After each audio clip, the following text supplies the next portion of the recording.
half my face. Yeah. Which is probably okay. I don't know that it's the better half or not. Both of you have half a face. Yeah, we both have half a face. Like, okay, there we go. Maybe like this. So, okay. And here we go. And I'll do an intro first, and then I'll introduce you. There we go.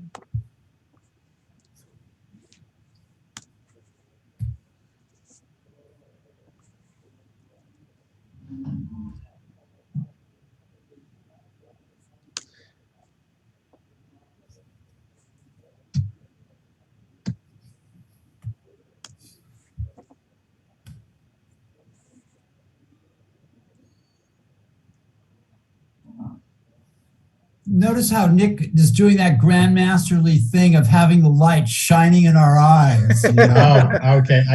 I'll switch. He's got the high beams on. Good point. And welcome everyone to the Mechanics Institute on this Thursday night for rounds 3 and 4 of the Thursday night marathon online. I'm Abel Talamantes, chess director at the Mechanics Institute, and joining me as always is 3-time U.S. champ Grandmaster Nick DeFermian, FIDE Master Paul Whitehead, and I have a very special guest with me, Joshua Anderson from the Chess Journalists of America.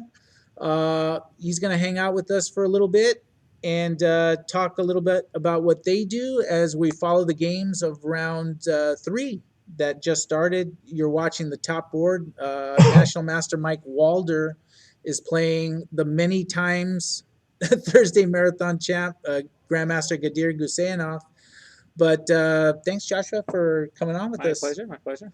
And so you have a meeting tomorrow that's always part of the delegates meeting. Right. It's been part of the delegates meeting since probably the 1970s.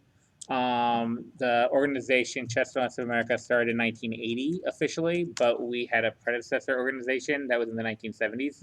Part of the Fisher boom, right? So there was a response to the Fisher boom of a lot more publications coming out.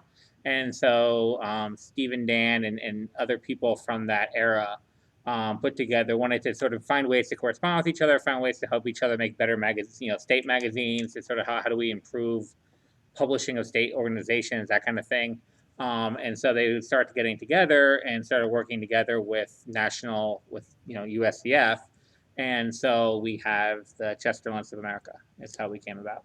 So you guys vote and review just chess journalism on like a bunch of levels, just from like what's online, what's in print, websites, newsletters. Right. So what happened was about 9 years ago, Al Lawrence asked me to take over the award portion of the organization. And he had been president, and usually the awards are kind of like a project that somebody does for 2 years and then they get rid of as fast as they can. But I've kind of found that I enjoy it, and so I've done it for quite a long time. I had some heart trouble, and so Jennifer Valens did it for a year. But in general, I've done it for about most of the last 10 years. And basically what they would do is that somebody, whether it was Pete Tamburo or Dan Lucas of US Chess for a couple of years did it, you would sort of make an announcement that you were inviting everybody to submit articles in different categories, right? They'd have about 20 different categories. And they'd send you like physical hard copies. And so poor Dan Lucas was sitting there with physical hard copies of magazines from all over the country and trying to figure out which ones had to get sent to where and so on. So when I came in, I thought the first thing we needed to do was make it mostly electronic so that we didn't have to deal with, it was much easier when it became an electronic process. Because it was obviously just too difficult to go through having like 30 or 40 different magazines from different people coming in and then having to be reset out and everything. Right. So now, and then as the last 10 years have gone on, we've had a lot more new things like Twitch and Twitter and all those things. So we would never, like when I took over in 2012 or 2011, we had almost all print categories and like one online category. And then we sort of evolved to where we were doing a lot, like half and half, almost half print, half online, because it's a different medium, right? And so what you can do in a chess historical article online is very different than what you can do in a chess historical article for US Chess, right? Because US Chess is going to give you, a couple pictures and, 2,000 words. And online, you can put in 12 pictures and you can have, diagrams and charts and, be 3,000 words long. And so it's not really fair to judge those two things equally, right? I mean, you have to sort of have different categories for them. So all these different mediums, however, have given us, I think we're now up to 55 categories. Do you still have print categories? We still have print categories. We still have newspaper categories. Yeah. There is one newspaper, best newspaper category. We have very few newspaper people. David Sands is our entered in newspaper, and he also judges for us. I'll get to the judging in a minute. But he sent us newspaper articles from the Washington Times, right? They still do a chess column. Even the New York Times, right, has dropped it. They used to do Robert Burns' column, of course, and I'm writing a book on Robert Burns, so I've looked at those extensively. But they got rid of their chess column after Dylan McLean, and then almost everybody else has dropped one. But anyway, so we have David Sands, who still does the Washington Times. And so we still have one print column there, and then we have a bunch of different chess, best historical article, best feature article, best humor, which according to Pete Tamburo, chess writing has gotten a lot better in the last 40 years, except for humor. Somehow we've not gotten any funnier. And I have to say, over the last 10 years, we have not gotten any funnier. And Paul, we gotta submit more of your stuff in the humor category, dark humor. Paul Whitehead. Yeah, I don't know. I mean, it has to find its way into print, right?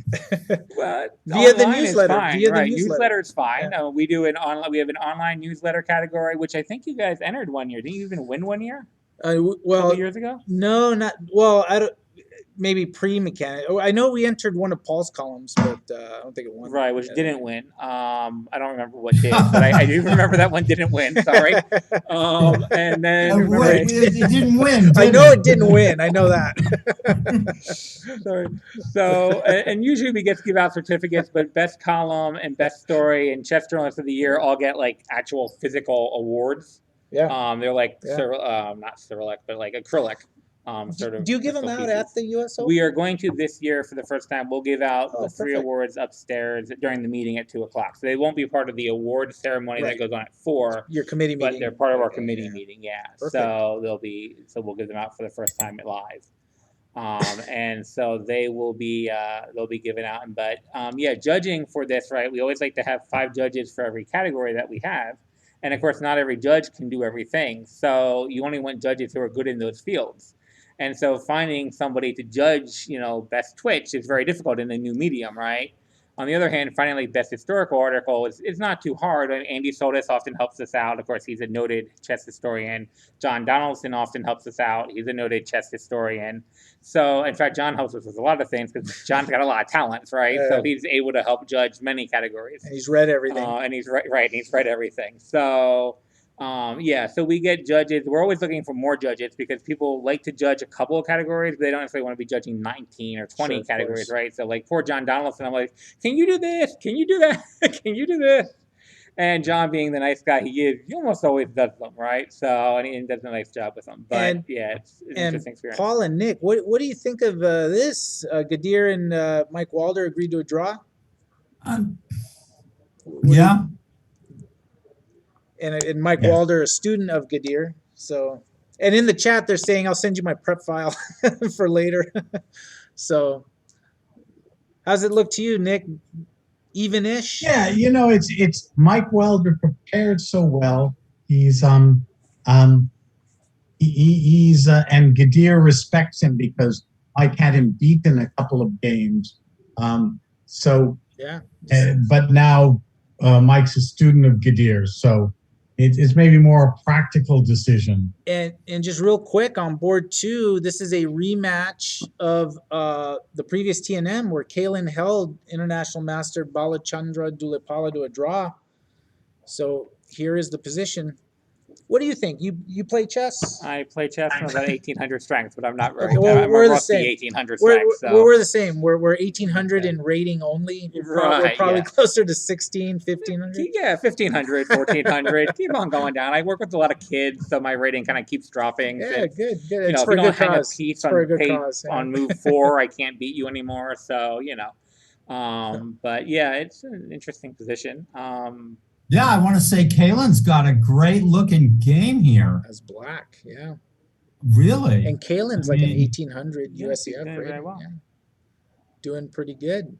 What do you think, Nick? Yeah, no, I also like Kaylin's game. It it's nice when the underdog gets an advantage, and You got to hang on you're to it. What he's not hanging on to is his time. He's got 8 minutes and 22 seconds compared to 24. Yeah, that's not good. So, what state are you out of then? Pennsylvania. Penn? I'm like the other Oh, side of wow, Philadelphia, you're so like I'm hometown. yeah. This Wow, is good very for you. close to me. So I've traveled last year. Of course, nobody went anywhere. The year before, my wife and I had planned a nice trip down to Orlando, Yeah. and she works with God, it was hot a over pharmaceutical company, and they had to do FDA meetings all of a sudden. And so I ended up just flying in for the day. Oh, So I wow. literally like flew in, was at the hotel for an hour and a half, ran the meeting, and flew back home. Oh, my goodness. Because I didn't want to take the trip without her, and so Sure. it was just, okay, Yeah. fine, I'll get to go. Well, and you did. That's take care of commitment. it. I took a different type of trip without, yeah. It was Commitment.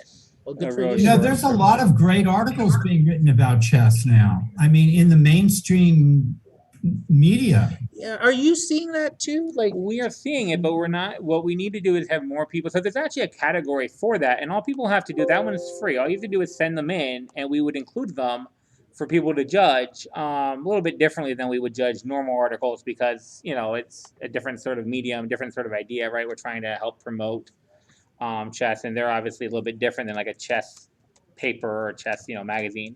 So, but we didn't really get them doing that, right? It's tough for us to get word out to those organizations that, hey, you should submit it into us for our awards so that we can announce it and so forth. And we of course let the other journalists know that they should. We try to encourage like the states and other things and to submit stuff, but then they get doing other things. You kind of forget or whatnot. I know the gentleman Sean Manross down in Southern California. There was just an article on him in one of the papers for the disabilities stuff that they were doing, chess and disabilities or chess and abilities, whatever they call it now. And I said to him, you should submit this next year, because it came out in July, so it was not for this season.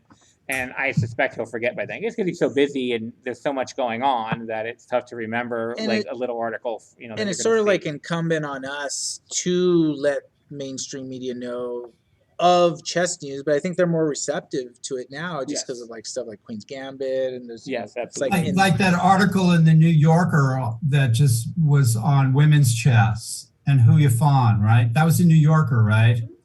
Yep. Alexey confirms it. Yeah. Yeah, that was. I mean, that was a very well written article, and I know they're not chess journalists. Sure. No. So it's but it's interesting. There's more and more of that. Right? Doesn't the Financial Times write consistently articles about chess and stuff like that? Yeah, they've been putting out a lot more stuff lately, last year or so. And then even, I remember, was it CBS This Morning, right? Which is sort of a CBS talk show kind of thing they do on Sunday mornings, did a piece with some of the people who were doing, was it Sling or Twitch or one of them? I think it was Twitch, because they were particularly interested in interviewing one of the young ladies who was doing a lot of these sort of broadcasts. But it was a very, this is about as common as you get. I think it was Alexander Botez. Yes, that sounds correct. Yeah. So, but yeah, so we've been seeing a lot of chess in the mainstream, and it's funny because I'm a township supervisor for West Whiteland Township, which is a suburb of Philadelphia. But like the police chief and like random people on the for the township staff and stuff are always coming up and saying, so what of this is accurate and what of this is inaccurate and how's this and that kind of thing. So it's been a real interesting sort of discussion starter. It's a nice way to kind of get to talk about some of those things. So they're always very amazed and interested and so forth. So it's been nice. So what do you guys think of Zenwabi here, Jeff Anderson? And I think he's playing Sonny Liu, who actually played at the Mechanics Institute for the Pavnutiev. Queen Bishop, Queen Knight. Is Queen Knight looking good or what? Oh God, yeah, extra pawn, the domination, trouble in River City there. Did they used to call Riverside River City? Or no, I don't think. Riversiders call Riverside River City? No, I think, there's so many river cities. It's, but Riverside's not the one, even though Larry Christensen comes from there. Ah. This is dismal indeed. So you're involved in like scholastic chess? Yeah, so in the state of Pennsylvania, Shining Knights is in the Philadelphia area. So, like, most cities nowadays have at least one company that does scholastic chess. Sure.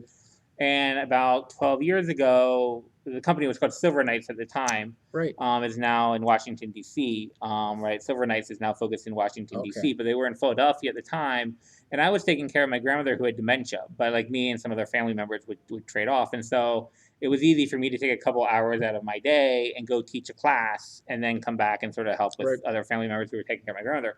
So I ended up teaching a bunch of classes for them. And then like I run the community club and in our township outside of Philly, and we usually get about 40 kids, and we've won a couple of state like team, trophies and stuff like that, and they're pretty good. We have a couple of kids like who have been on top 100 lists and stuff. Nobody super famous or anything, but good solid group of kids who do well and like the They're game like a better lot than and us. so forth. So, increasingly, I find that I lose more and more games to the group. Yes, That's so good. it's That's the been goal. That's the goal. a nice group. Now, of course, with COVID, we've been kind of frozen, but. But yeah, that was sort of how I got doing things again. I had played as a teenager on my high school team and stuff, and then I kind of maintained an interest, but I do mostly chess history, so I didn't really have to do any anything active really, and I do like football history. So I was doing some of those two kind of things and taking care of my grandmother, and I didn't really have to do much active chess. And then this came along to teach, and so then I got doing more stuff with the Scholastic and whatnot and whatnot. So we've been doing, and like I said, I've had a couple students top 100 stuff like that. So I've been fairly active in that sort of thing. But with the Burn book taking up more and more of my time, so McFarlane, of course, writes those really big, 100,000 word research for 5-10 year kind of books, and we're on year 8. So I'd really like to get it done. Plus, Chess Life, right, had done a best of volume 1, best of volume 2. And I'd like to do best of volume 3 if I can get done the Burn book, but the Burn book needs to come first. And their football people want some football stuff from me, so I'm extremely busy from the writing standpoint at the moment. So therefore, I've been doing a little bit less teaching just because there's only so many hours in the day. Sure. And of course, the chess journalists. To be honest, I mean the award season is sort of our big time, right? Like from May and June when they submit, then the judges get the material for about a month. And because we only have about 50 judges, but we have like 200 plus entries, and we're always looking for more judges because it's just difficult to find good judges. But anyway, I get the results the end of July. We have this meeting here in August, and that's where we are. And so then after this meeting, things calm down again, right? And I can help Maria finish off some things she's been working on. Maria Byrne is Robert's wife, and it's her 85th birthday today. Excuse me? Is Maria still alive? Yeah, it's her 85th birthday today. In fact, we're having dinner with her on the 7th, which is my wife and I's 22nd anniversary. But we're going up to celebrate her birthday and our anniversary and so forth. So I end up actually these days. She works with the National Park Service still. And so I get I help her a lot with her computer work. So she's not quite. Bob was liked computers, right, and liked computer chess, and obviously liked did the work with deep thought and so forth. But he was not really good with computers. But his wife is really not good with computers, so I often help her along with different projects and stuff. But we did a roundtable Zoom thing a couple months ago where we did. Betty Marshall, who was Paul Marshall's wife, right? From Paul Marshall was Fisher's lawyer, and GM Lev Albert, and John Donaldson, and Maria Byrne, and who else was there? Sal Matera, and myself, and I think that was sort of the group. And Tony Sadie, of course, and Tony Sadie, and so we all were met and talked about the Fisher, sort of getting Fisher up to Iceland, right? Because July 11th is when we met. That was the 48th anniversary of the first game. And so we kind of got together to sort of discuss, Fisher and getting him, sort of the last year or two, trying to get, when we finally get Fisher up to play in the event, right? We didn't really talk about the match very much. We did a little, but mostly it was much more focused on getting him up to the event.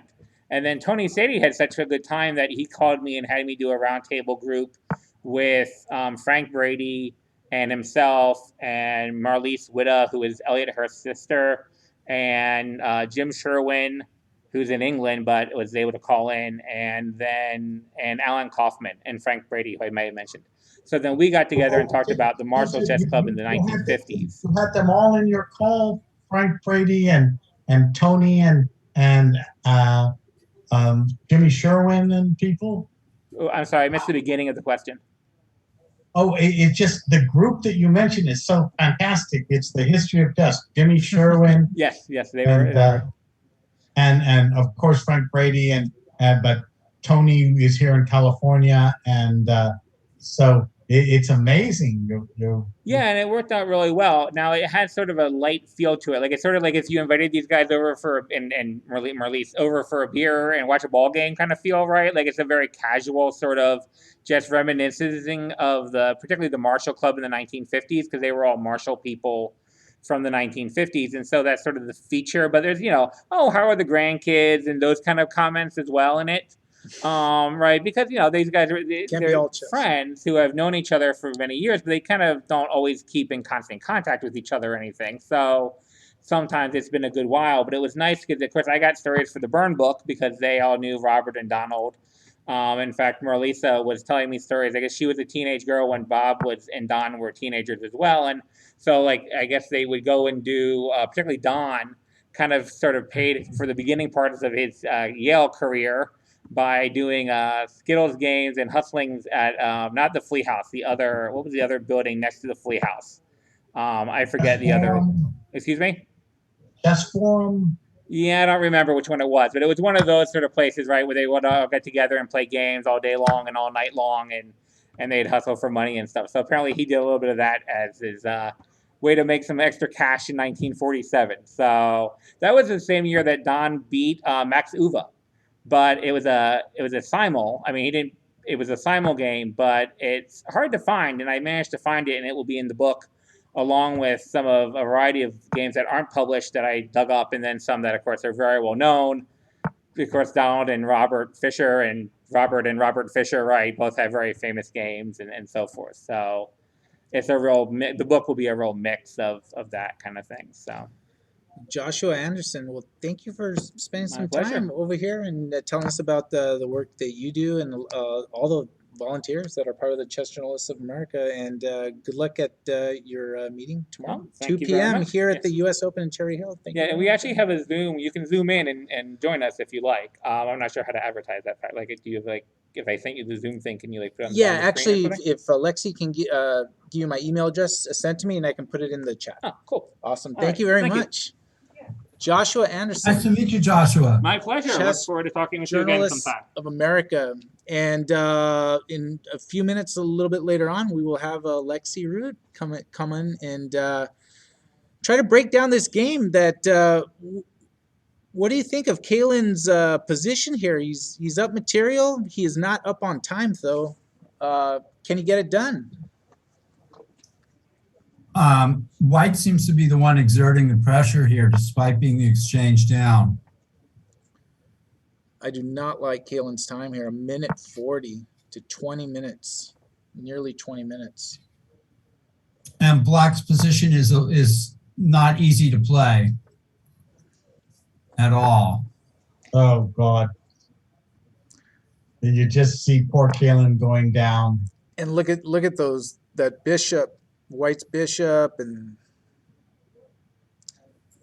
Black needed to try something a little desperate, I think, rather than this.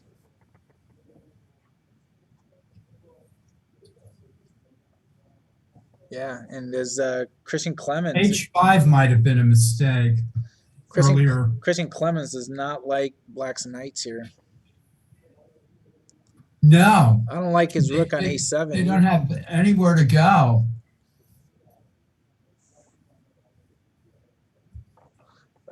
And what do you do with Black? What on break? You can't find an active strategy. So even objectively, White's clearly better. But playing with a minute and a half on your clock, it's terrible for Black. Queen B5. What's the idea? Bishop D7. But in any case, Black shouldn't have played H5, I think, earlier. I guess this is the only place that Black can do anything is on the H file. Oh, look at that. And joining me now is WIM, Dr. Alexey Root. And I just got to figure out how we position. There's, it's kind of fun having you because you're usually in the chat. There we go. So look at this game here. The underdog, 1800-ish, 1900, Kalen Melville from Mechanics Institute playing Black up the exchange against International Master Balachandra Dulapala, but 50 seconds left. About to lose the knight on G4. In a tough position. What do you think of this? So right now it's Black's move, and we're counting down the seconds, and that knight is trapped. Is that the problem? That is the problem. Man. Uh-oh. And Mike Walder says hi in the chat. Oh, hi, Mike. I'm saying hi on her behalf. 93 says Mike. Oh, so Mike always has an answer to these problems like losing a knight. It's like, get a pawn. Lose a knight and get a pawn. Well, he's going to Why lose not? on time before we even have to Yeah, think about it. that is tough. Oh, wait, he made It's it. not a good position. It's almost like Kalen has his number in terms of making it a fight. But There's hardly a move to be played here. yeah, like there's nothing good. There you He go. made There you it! go. The 93. Little desperado. Open that F. But Mike probably didn't like that the guy played C6 first. Because that just Oh, look at that. gave Oh. away a pawn. Just Gave that nice throwing away, D5 square. throwing away Oh, this, my and goodness. throwing away that. Yeah. That's, there's not really much going on for Oh. Black on the F file, unfortunately. And in the chat, Real Inaki Zabala, the trifecta is here along with the Queen of Rooks, Alexey Root. I'm the Queen of Rooks. That you've been That's a good title. I called like the that. Queen of Rooks. And Balachandra gets the win. Tough game. I'm being taken care of here because No, you should eat. Kimberly I've already Dew- gotten food, so I can talk with them while you eat. yeah, Yeah. Kimberly that's Dew fine. has brought me some mozzarella sticks. Yeah. What April happened on board 3? Oh yeah, you better switch. to Oh, the game. that is Motif, and that is Nikunj Oza beat Cleveland Lee. Oh wow, 2 rooks ahead there. Even though he was outrated by 1,300 points, because Cleveland Lee had a bye win last week and then had a great victory in round 2, but this was a little more than he could chew. And Okay. Oza gets the win. And they're still playing that game with the knight and the bishop Oh wow. between Sonny Liu and Jeff Anderson. Yeah, but the person with the knight's like 2 pawns up. Oh, I just noticed that. It's nice deal. But It's nice to have extra stuff. yeah. Let's look at Kevin Sun playing Black here against Robert Smith. Ouch. 2 pawns down. Bad situation. I think they're probably looking at the previous game, right? The one that was 2 pawns down. That was bad. Yeah. That now- was very bad. now we're But this on a new position's pretty bad too for Black. Are we looking at Kevin Sun? Now they are, I bet. I'm looking at Robert Smith playing Yeah. Yeah. Ming Xuan. There's a lot of pressure on that E file. You think it's bad for white? I think it's bad for Or Black. bad for black? Yeah. Lots of pressure. A strong knight on F3. And this is board 4? 1, 2, 3, 4, 5. Because board 4 was Jeff Anderson. Oh, yeah. So Kevin Sun. I forgot about the Grandmaster draw on board 1. Oh yeah, Mike Grandmaster Walder, Grandmaster draw. It's funny because Mike Walder always he has to defend the draw. What's he saying about it? Oh, it's like, oh, it was over here. Oh, okay. No, I mean, Actually, I didn't see the opening, 2 but weeks ago, I was final exhausted. Not position the looked. draw. Oh yeah, long explanation. There you go. It was a real game. Draw's a draw. Oh no, it was a tough game. Yeah, it looked solid. And but Mike Walder just preps like crazy, like deep prep. Like, oh my gosh. You know, Elliot Winslow, as part of the winning Northern California team, got $100 gift certificate to spend at the bookstore. Is that right? Yeah. So I'll give you all a guess. What section of the bookstore do you think Elliot spent his money on? I was there today too, at the bookstore. I guess the openings. Is that your guess? How about you, Paul? Do you guess that as well? Yeah. You're right. That The is what he openings. spent his money on. And not only did he spend the $100, he spent another 34 of his own above his $100 certificate. I actually met him for the first time live, Sean Sullivan, Oh, the bookstore guy. the bookstore Yeah. guy, the House of Stein. Yeah. Because like a month ago, I had emailed him about the royalty check mechanics gets when they get the sale of the mechanics pieces, Oh. because we get 10%. And so like every 2 years, I ask about it. So I emailed him and said, oh, the royalty. Turned it around like really quick. It was nice. It was like $1,600. Does Mike have royalty. any comments about the bookstore? Because I know when we were there at the bookstore, Elliot was calling him and saying, hey, what books do we not already own? So which ones should we buy? You know what Paul does to openings books at the Mechanics Institute? What does he do? Gives them to Mike? I mean, it was the essential of like a book burning party or something. Oh no. He just gets rid of them. Well, Alexey, after John left, John was a director. John Donaldson was a director, as we know, at the Mechanics Institute Chess Club. And when John left and Abel took over, I remember going down into Took the, advantage of me. I defaulted for some reason as the person that was going to look after the books down in the library. Down in like the dungeons, the basement. And well, mainly it was the regular library. And I walked down there. I was familiar with the chess books down there. And they were bursting, overflowing with opening books that John was mostly responsible for ordering. But they dated back to, the 1980s and up through, 2000 and up to now. So I got a printout of the list, and let's just say that the shelves look, different now. We purged. There was a That's what it purge. was. I saw push. Paul saying, like, look at openings, like, look at this.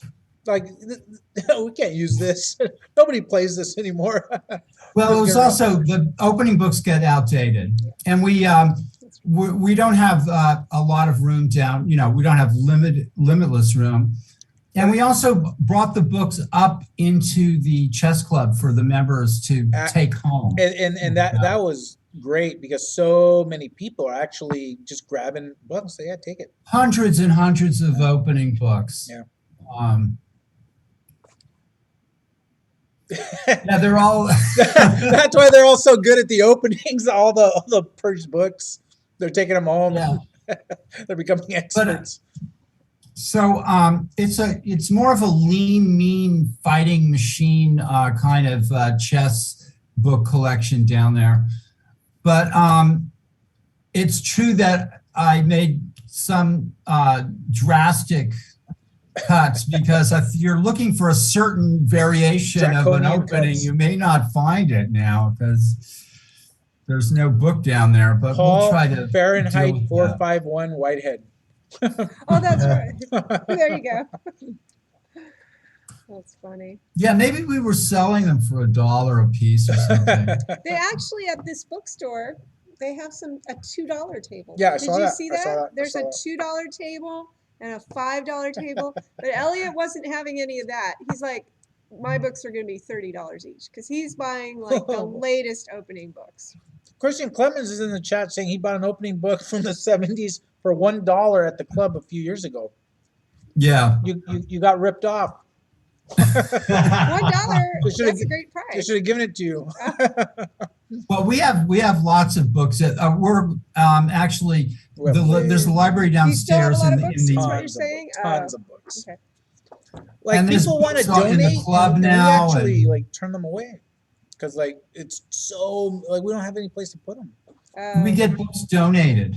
Yeah, yeah, you have no idea. Like so, like too many. Like, and then sometimes they donate books. They got water damage and stuff like that. It's like, You're gonna come Yeah. back and get me, right? Okay. Sometimes we get books from after Hurricane Katrina. Oh wow. Well, We did. We got yeah, we got, Jude Acer we got sent me a sent bunch of some stuff. books. Jude, I won't say. You can all take an educated guess who sent us water damage books from Oh, water Hurricane damage. Katrina. Oh man. and it was like the authenticity of the hurricane is on these books. There was nothing we could do.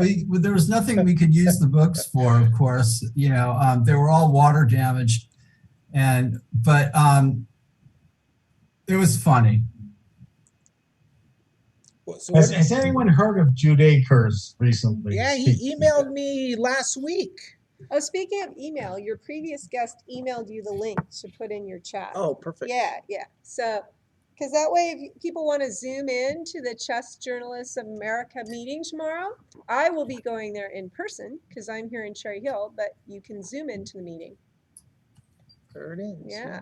And there's another award being given out tomorrow, I heard. Yes. Organizer of the Year. Oh yeah. Yay. Best Organizer of the I'm Year. gonna try to make that one. I'm gonna try to make that meeting. In the chat, there's the link. Oh no, I put the Thursday marathon link. in Well, there. Gosh. try again. Yeah. Well, we can use them all the links. Yeah, so this will be, once Abel gets it, it'll be the Zoom meeting link for 2 o'clock Eastern time, which Eastern would be, time.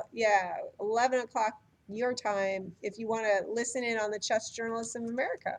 They're going to do things like give the Journalist of the Year award and talk about the awards and all that kind of thing. Sorry you didn't win, Paul. I didn't know that.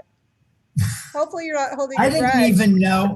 I didn't even know that I'd been submitted for an award. I submitted you Abel did it on my behalf. I didn't even know about on his it. behalf, and then when you didn't win, then I just didn't tell you I You did just it. didn't tell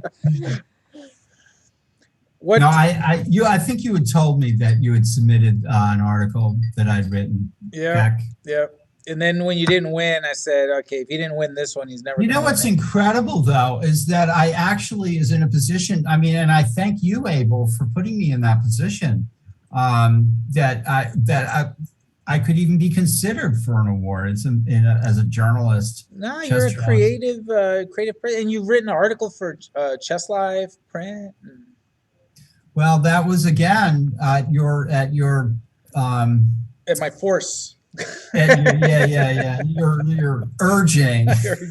my urging without no, I need this. That's good. You know, I should use a tape recorder. I think would be maybe better than trying to write things Yeah. down. Do you have any techniques like when you write stuff? Like, do you have any? Who, me? habits? Well, I try to imagine something that's funny. Usually funny. I try to be funny. Yeah, I try to think of something like my next article coming out on Chess Space. You know, before the invitational started, I'd written a preview of the invitationals, which was Texas chess champions on their way to national invitationals. And it was like this ridiculously pro-Texas article, like listing like Shocking. in every category, like how our Texans stacked up. And we were actually the ratings favorite in the Irwin. Doug Root was the highest rated in the Irwin. And we were the ratings favorite in the Rockefeller. 2304 rated kid, Rio Chen. Rio Chen. Yeah. Yeah. So that's how I wrote it. So in all fairness, that made my next article really easy, which is Northern California defeats Texas at chess. And so That's what we like to hear. yeah, so that article is coming out next because I had to be fair. You guys did beat us. And you know who writes a really mean chess article is Nick. Yeah. Oh I yeah, mean? yeah. Well, I mean that in a good sense. You write a good chess column. And Nick, I will tell you, the last newsletter had a higher uptick in clicks, and I know it was because of the Sam Shanklin World Cup coverage. Oh, people are Yeah, probably you've been sharing writing it and some telling other excellent people to read articles. it. Yeah. Yeah. Because he annotated a couple of the games and like wrote the story about it. So yeah. Well, I have become a fan of Sam's. I appreciate this great effort that he's putting in, and I can relate. He's really pushing himself to break through. So I hope he does. And he's homegrown, Yeah. We That's call him right. homeschool back at. Hey, and in the chat it says, speaking of articles, I saw Alexey's articles on outdoor chess. Would be happy to put you in touch with some of the folks that wrangle the folks in the Oh, Plaza de Armas in great. Santiago. Really? Oh my gosh, that's great. Yeah. Well, Abel can, I don't know, email me. You can put Can my I- email can I in. put You it? can put my email in the And chat. it Sure. is- I'd love to be in touch with people from Chile And what about is- outdoor chess. so when I do- Alexey.root@gmail.com. Yeah, thank you for seeing my outdoor chess articles. There you go. Alexey.root. See, Yeah, when I want to email Alexey, I just put AL and then it just pops up. pops right? up. Yeah. It's like a number on your phone. Like, I don't know people's phone numbers. I just, Yeah, thank you for reading my articles. I appreciate that. What do you think of this position here? And this is the one where I said there was a lot of pressure on the e-file earlier, and it's still It's true. still there. It's still true. Yeah. But yeah, black. Black's now down to, oh my gosh, these time controls. But we 29 know he seconds. can play fast though. Oh, okay. And Christian Clemens is actually good friends with Sam Shanklin. I think they were Oh, classmates nice. in high school, and he's crediting Sam with getting into chess. He paid my USCF fee and dragged me to my first tournament in Oh. high school. That's neat. Nice. Wow. Yeah, I had no idea. yeah. So you could blame him for the disease of loving chess, which we were talking about in the 10th grade chemistry lab partner. oh my goodness. Wow. It is a small world. And guess who's in the chat? Kevin's son's in the chat. Isn't he playing? And he's playing. I was like, wait a minute. So Yeah, there's yeah. switch Everybody games. switch games. Yeah. And we have This a student is of not your father's chess tournament. a student of Carla Heredia, Paul Krasnowski, playing white against Kevin Fong, chess appeals. Oh, it's Kevin's dad. Oh, well, we Kevin's dad. still should switch, probably. Yeah, Assuming they're in the same home, really. yeah, they definitely are. And tight position. Oh, wow. This, again, we have someone who's 2 pawns up, right? Ooh, a Or lot. more than 2 Yeah, pawns. a lot. Oh, wait. A lot more Black than 2 is pawns doing up. 2 pretty pawns good and in 2 this pieces. game. So we can assume Black A will lot of win stuff. this one. And Yeah. these are I think these are the last 2 games of the round. Oh, okay. And then we get a little break and a And get- new round. Cool. And then we do it again in 15 minutes Okay. scheduled. Nice. Well, I'm having fun. Yeah, I'm glad I yeah, logged yeah. down to keep you company. No, yeah, I Uh, mean, and Quick question. How often have you two met in person before? Have we met in person before? Abel and Alexey. Or is this it? no, I feel like we have. Yeah, we have At the Pan Am, maybe. 2018 Pan Am? Pan Am. Yeah. at the Pan Am, but even that was Like real brief, yeah. it was like brief. It was brief, but like it's funny because like I've seen like so many pictures of you, like when I'm looking for the articles, like she walks through the door, like, oh yeah, that's Alexey, right? I did have my mask on when I walked in, Oh. but then I did my whole, I'm completely vaccinated, and Abel's like, I'm completely vaccinated, so then we're just like, okay. Like good. Yeah. Because it's Well, hard, this is chess hard to talk with a appeals is mask on. bringing the point home here. yeah, with a lot of extra pieces. But at the US Open here, we have to wear a mask in all the activities. So like this is a special exception. Yes. Yeah, because We're sort of like locked away here. I mean, just right across the hall. we are locked away. Yes. Right across the hall, all the action's happening inside. But And they're all wearing masks over there. Yep. So yeah. oof, look at this. So everybody playing is wearing a mask? Yes. Yep. That's right. Yep. Like the Tuesday night marathon. Just like the TNM. Yeah. Yeah. which just came back. Actually, the funny thing is Judith and I were having a conversation about whether because we were masks optional for like a couple of weeks, and then that was the San Francisco regulations, and then we actually were proactive, and I thank Judith for this. Like she was saying, you know what, it's sort of looking like things are going back, and and because we were having huge attendance in our weekend events, we had like 75 players. Wow. And then a kids event, we had like a ton of kids who said, we should probably. I think because we have kids playing, a lot of kids, that it's actually So really we ended up important. doing that, and thank Judith for kind of giving that push. And then a week later, like everyone, we're back to like required. So just kind of envision that. Is this the last game? No, we got. Okay, because we should look at a different one. This one is like over, right? It's hard not to look at this game though with Kevin's son. Okay. Oh, that's right. If the only other game is the Dax. Look at the check. position now. Yeah, that's interesting. I wonder if there's a perpetual chance for black. Gosh. Oh yeah, black should have a perpetual here. Yeah, I would think so. Maybe playing for more is a mistake here. Oh well, yeah. Well, King F3. You can still do a perpetual here if you wanted to, because the king can't move out of the third rank. Judith is in the chat. Oh, hi Judith. Hey, Judith.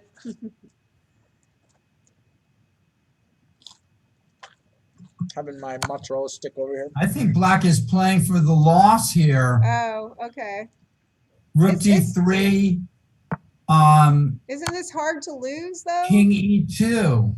Oh, are we going to run out of checks if we go to E1? Yeah, I guess we are going to run to out of checks. E2. Yeah. Oh. And then it's going to be white that's going to try to. Oh my gosh. Well, I mean, King E1. King F1 maybe now or something. No, because then Rook D1 check. We might be looking at an earlier position. Well, this is, I'm sure I'm missing a lot here, but now it's white doing White's to black what black was supposed to do to white. Right. And white's going to be just fine with the, the draw. Okay. And there it is. That was the last one? I think that's the last game of the round. Is that right, Judith? Cool. Judith, up early. This was a lucky draw by black here. Yeah. In this game. Sort of got away there. Yeah. Round 3 was under tremendous pressure. In the books, so to speak. So, Judith, hello. Is Judith saying hi to us? Yeah, she's in the chat. Okay, cool. Hello. So, last time. Last game. Good. Good. So, you are going to swing by the clubs committee? I will, because you're leading it. Otherwise, I could just like sleep in and watch TV and eat food. But I will come over. I will come over to support you. Yeah, hang out. We're we're gonna be asking for a lot of feedback from people. See, like I'm gonna grab a cup of coffee. Yeah, go for it. You know, when what cup is that? It says San Francisco on it. That's where I am. Yay, go San Francisco. Go San Francisco. It's got a little cable car. We love our chess. They're running building. Again. The cable cars are. Yeah, the cable cars are free all month. Oh, wow. Try to get people back on them. Yeah. That's neat. They're free all month, and now everything closed. No, we're still open. Just we're still masks open. Everywhere. Yeah. Yeah, so the clubs committee, and then I don't know. I'll figure out which other ones to go to. Which ones have you gone to? Like since you. Okay, so today, once again, I was thinking about just like laying in bed watching TV and stuff, but I'm like, I should really be more responsible. So I came over and I went to the open. I did. I was really good today. No, yeah. I went to the open session of the executive board. Yeah, how was that? It was supposed to be 2 hours and it was only an hour. So I thought that was a positive. That was a positive. It lasted for an hour, and it was fine. Trying to think what their big issue. Oh, the big deal is the U.S. Open being reduced from its current length to just 1 week, like a Monday through Sunday. So instead of being 9 rounds, Yeah. it'll be 6 rounds. Six rounds. Wow. In my opinion, that's just a whole different tournament. Like, how do it's you do not, that? I mean, you're Yeah. expecting a low turnout, right? I mean, you would never hold a 6-round tournament if you expect to have like. Well, that would be 700. like the traditional schedule would change to that. Because the traditional schedule is 1 round a day, but if you're only running it Monday through Sunday or something, then you don't have maybe 7 rounds. But it'll cut down the number of rounds for Right. the 1 round a day schedule. 'Cause So that was it's a currently big 9. Yeah, it's 9 for the traditional schedule. It used to be a long time ago, probably Nick remembers, like a 12-round US Open. I do. It did go 2 weeks, and that was a long It's a time. long time. A lot of hotel. Yeah. I so did, that- too long. So, well, now it's 9, but they're thinking of cutting it. But there was some discussion about that because they still have some hotel contracts. Right. So the change might not happen right away. And then they were talking about adding those additional invitationals, which were K through 3 and K through 1 invitationals. Wow. Yeah. K through 1. Right. And you know what? I have to tell you, my husband played in the Irwin, and he said even though it's only like K through 5 is the youngest category, he's like, some of those kids were running around the boards. Oh yeah. You know, that's the thing. That's going to get worse if there's K through 1. Like you're trying to be a serious old person, international master playing chess, and you have a kid running around your board. That makes it All hard. right. We got to follow. Ooh. Who's following us? Or maybe a subscribe. Oh, something. There A it follow. is. Somebody. Yay. I'm missing the name. Today's event is live streamed. Yeah, this is live right now in action. So yeah, so those were some of the things they talked about. And then I went to the senior chess committee, and I think I mentioned this to you before we went on air. My goal was not to get on any committees, so I sat in the back, but they're like, we want to have a lady on the committee. Can you join? So now I'm on the senior committee. There you go. Yeah, well, that's Congrats. we need you there. Thank you. Yeah, well, there were no women in the Irwin. It was 40 old men. That's what the Irwin was. So I guess they wanted to be 40 old men and some women. So that was that. And then I went to the development committee. Mm-hmm. And that was about getting people to give money to U.S. Chess. And then I went to the U.S. Chess Trust Committee. So I went to 4 different meetings. I feel like I did my part. That is a lot. Yeah. Yeah, and there we go. And in the chat, I put the Google Doc link where it has all the games, and you can click on the links. But round 4 will start in a few minutes. Oh, Nick, when I sat with John Fedorowicz at the closing ceremony for the Irwin, he said that he had briefly been involved in chess politics. Well, And that is an interesting fact. I did not know. Yes, he told a really cool story about it. He talked about Gulko came to the U.S. in '86 and was maybe going to be in the U.S. championship that year, but he'd only been in the country for a month. And he talked about how John had to be like the representative to like be against that idea. And he said that Alan Kaufman's wife was so angry about his opposition to Gulko joining the U.S. championship on short notice that she punched him.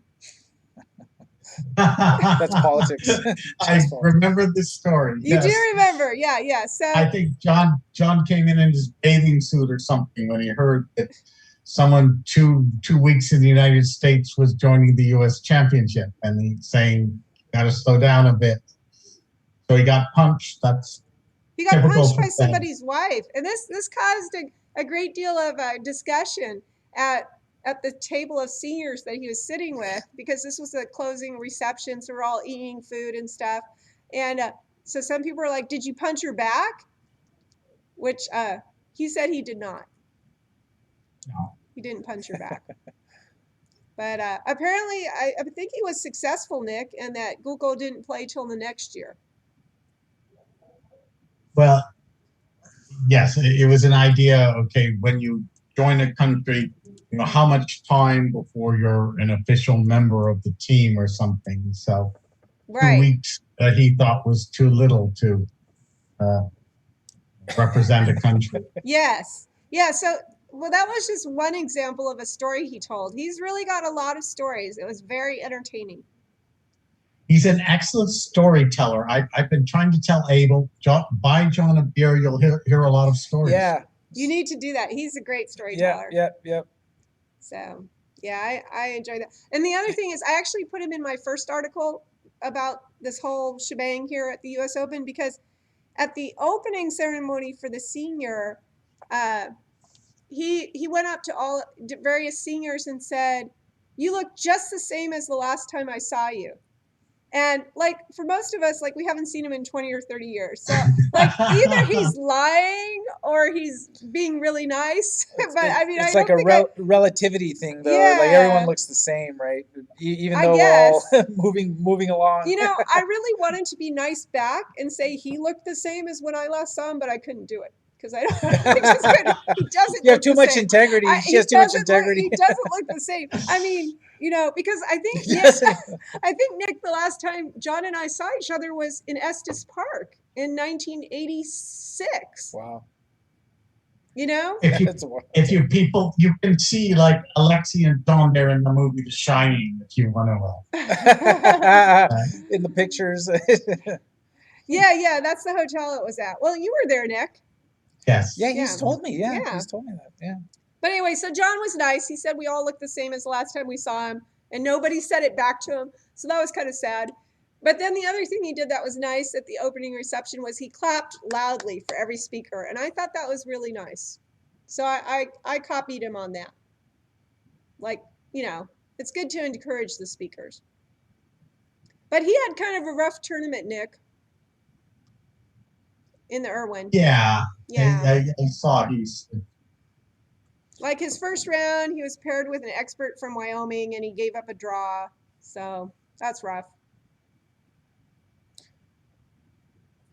Yeah. Paul has Sometimes he's not got the energy, and he'll agree to a lot of quick draws. Yeah, Who's actually, that? someone told me that the Fed. yeah, that he drew his games as white and won his games as black. I haven't actually checked if that's true, but maybe that is true. I don't know, but someone else said he's doing real well in the 4-day schedule of the U.S. Open, so that's good. Yeah, I think he had won all his games. Yeah. And then Lenderman had won all his games. Well, Lenderman's playing the traditional schedule. You're right. Yeah. So, Right. but they all merged. So, yeah, good luck to John Fedorowicz. It would be nice to see him get some prizes. To win it. Yeah, he did win $128 at the senior. I think he was a top 60-year-old. Oh, they have those Senior. little category prizes. Yeah, but he also tied for something. I think was for the $128. Nick, did you ever win the U.S. Open? Yes, or tied or something. Oh, Clearly a highlight of his career. You know, the other day I asked Nick, hey, did you ever win the World Open? He's like, yeah. Like it's like you're talking about like a Lyra tournament or something. Like, I think I won a couple. Lyra tournaments were great. Lyra tournaments were great. They were great. They were fun. I mean, if you lived in the Bay Area, when Nick in his heyday, he'd be winning the world. He'd be winning the World's Open one week, come back and play Lyra the next week. You know, those were the days. And the round should be starting any second now. Ooh, excitement. The games will pop up when they go, and we have board one. Grandmaster Gadir Guseynov is going to play International Master Balachandra Dulapala. Okay, that's the game. Oh, big game. That is the game of the round. But Gadir schooled him the last time they played. And here we go. Here it is. And Gadir is white. I don't know, Alexey, if you've been following Gadir, but he's just, ruthless. A monster. Yeah, I'm a huge fan of this Twitch broadcast, so I have definitely seen Gadir playing on it. And we have someone newer to the broadcast. So what happens is we, and when I say we, Judith, pairs these up and starts the games manually one by one. So she is quick, but to start all the games, it does take a few minutes to get them all started. And then after she starts the games, she adds the link into the Google document so people can just click and follow individual games. So it's a lot of stuff. She just does it fast, but a lot of work. So The last game between these two players was the Four Knights defense with A3. Oh. and now it's A4. Well, it's not quite a four nights, is it? No, Not it's quite. a Roy Lopez. Yeah. One more night. One more night. Right. The Slopez. Yeah. Very cool. Well, I always have to cheer on Mike Walder, so I assume he is playing someone that. That is right. Yeah. Oh, And- there he is. And, All right. and he's got Yay. a tough opponent that he's played live before many times. I think it's a local player also. That is Nikun's Oza Motif. It's funny because now you see how this all I get operates. the behind the Yeah. scenes look. Yeah, Fancy yeah. stuff. This is exactly how it Yeah. looks. Yeah. And we This are is here live old from London the system U.S. with- Open in Cherry Hill. That's right. I think well, I've been on Zoom with y'all before, but this Right. is like more. Yeah. I'm like in person almost at the mechanics. Although are either of them at the mechanics? It looks like they may both be at their houses. Yeah, they're Oh, okay. they're home Yeah, because it's Thursday night, so. Thursday. night, Yeah. For Tuesday night, one of them's usually at the club. Yes. Yeah. And actually, I got to talk to Nick. We got to get you back on Tuesdays if that works, because Yeah. we got to get the four of us to take our walks to North Beach, and No, yeah, we I mean, we have to get the live going again. And then, it's great to we see get the, Alexis there, though. we got to get the lecture back and all that stuff. Well, yeah, I just, I'll be ready for COVID to be all done, but I would love to come out and visit. Yeah, that would be it'd great. fun. And Alexey, when's the last time I saw you in person? That's a good question because I would love to see you again. I don't think you came to I did come to the Pan Am in San Francisco in December of 2018. I think that's It what, yeah. It was. But I don't remember you coming by that. It wasn't really downtown San Francisco. It was like Right. out to the Yeah, it was airport. by the airport. Yeah. Yeah. No. It was the site where we had the Amateur West, Right. the Hyatt, A year later. a year later. Yeah. No. Yeah, and we submitted a bid for the. Oh. So I 2022. probably haven't seen you since 1984. That's a while. So you have That's to, a while back. you should do a John Fedorowicz and say you look exactly the same. That's what he would say, right? You can't go wrong Well, with that. Right? Boy, Yeah, is good call. he's a gentleman, isn't he? Yeah, he definitely is. And a scholar. Because I think none of us are quite what we used to be, but I mean, we're still hanging in there. But haven't you worked somewhere where you worked a long time, like someone ages, but to you they look the same, but you both look very different. Right. Yeah. Yeah. But to you it feels the same. It's kind of weird. Well, it could be a significant other as well. Right. Or that person in the mirror that you happen to look at. Like, So what do you think? How's this game going? Bishop A2. This is probably all still theory, but Nick would be able to tell us for sure. Kind of a London system, but I like what Mike Walder's playing. You keep the pawn on D6, and and I'm on the Gadir game, so Oh, Oh, no. he's Wait, you do have the Gadir. I game must up be there. having some severe lag. no. here. Paul, you're on the right game. I Yeah. think Nick's having a little bit of lag. yeah, sorry, I had a lag, and we're now on the Gadir game. Yeah. The, Oh, What I do see a pawn on D6, but I don't see the relevancy. Yeah, but I think what I was saying about this Gadir game is I think this is all still theory. Yeah, And maybe Nick could let us know if that's true.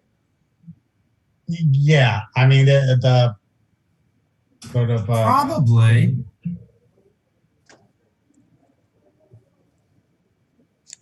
but yes, I'm not sure at this point it's still in theory because Belichandra's starting to think, and Yeah. And it's also delayed castling, which is a little bit unusual, I would imagine. yeah, there's no real problem with it, but I mean, objectively it should be about equal, but Gadir always has these little nuances that that just make you think, and you can get into big trouble with just a small difference. And that's what he did the last game with Balachandra. That like it was a subtle moves, just kind of That- induced bad things. 4 knights defense with A3 on the 5th move. And it's funny how quickly that game went south for Balachandra.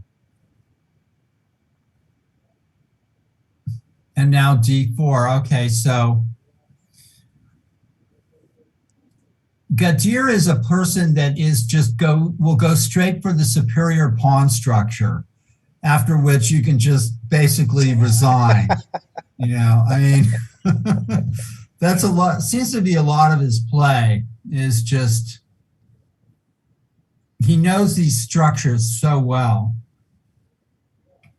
And he plays so quickly. I mean, just That's D4 true, happens. yeah. He's used like He's familiar already with 5 seconds with by in terms of coming down from they started at what 35. 35 Yeah. and plus 5. Yeah. Right. So he's building up time. Just look at that queen side now. It's just open.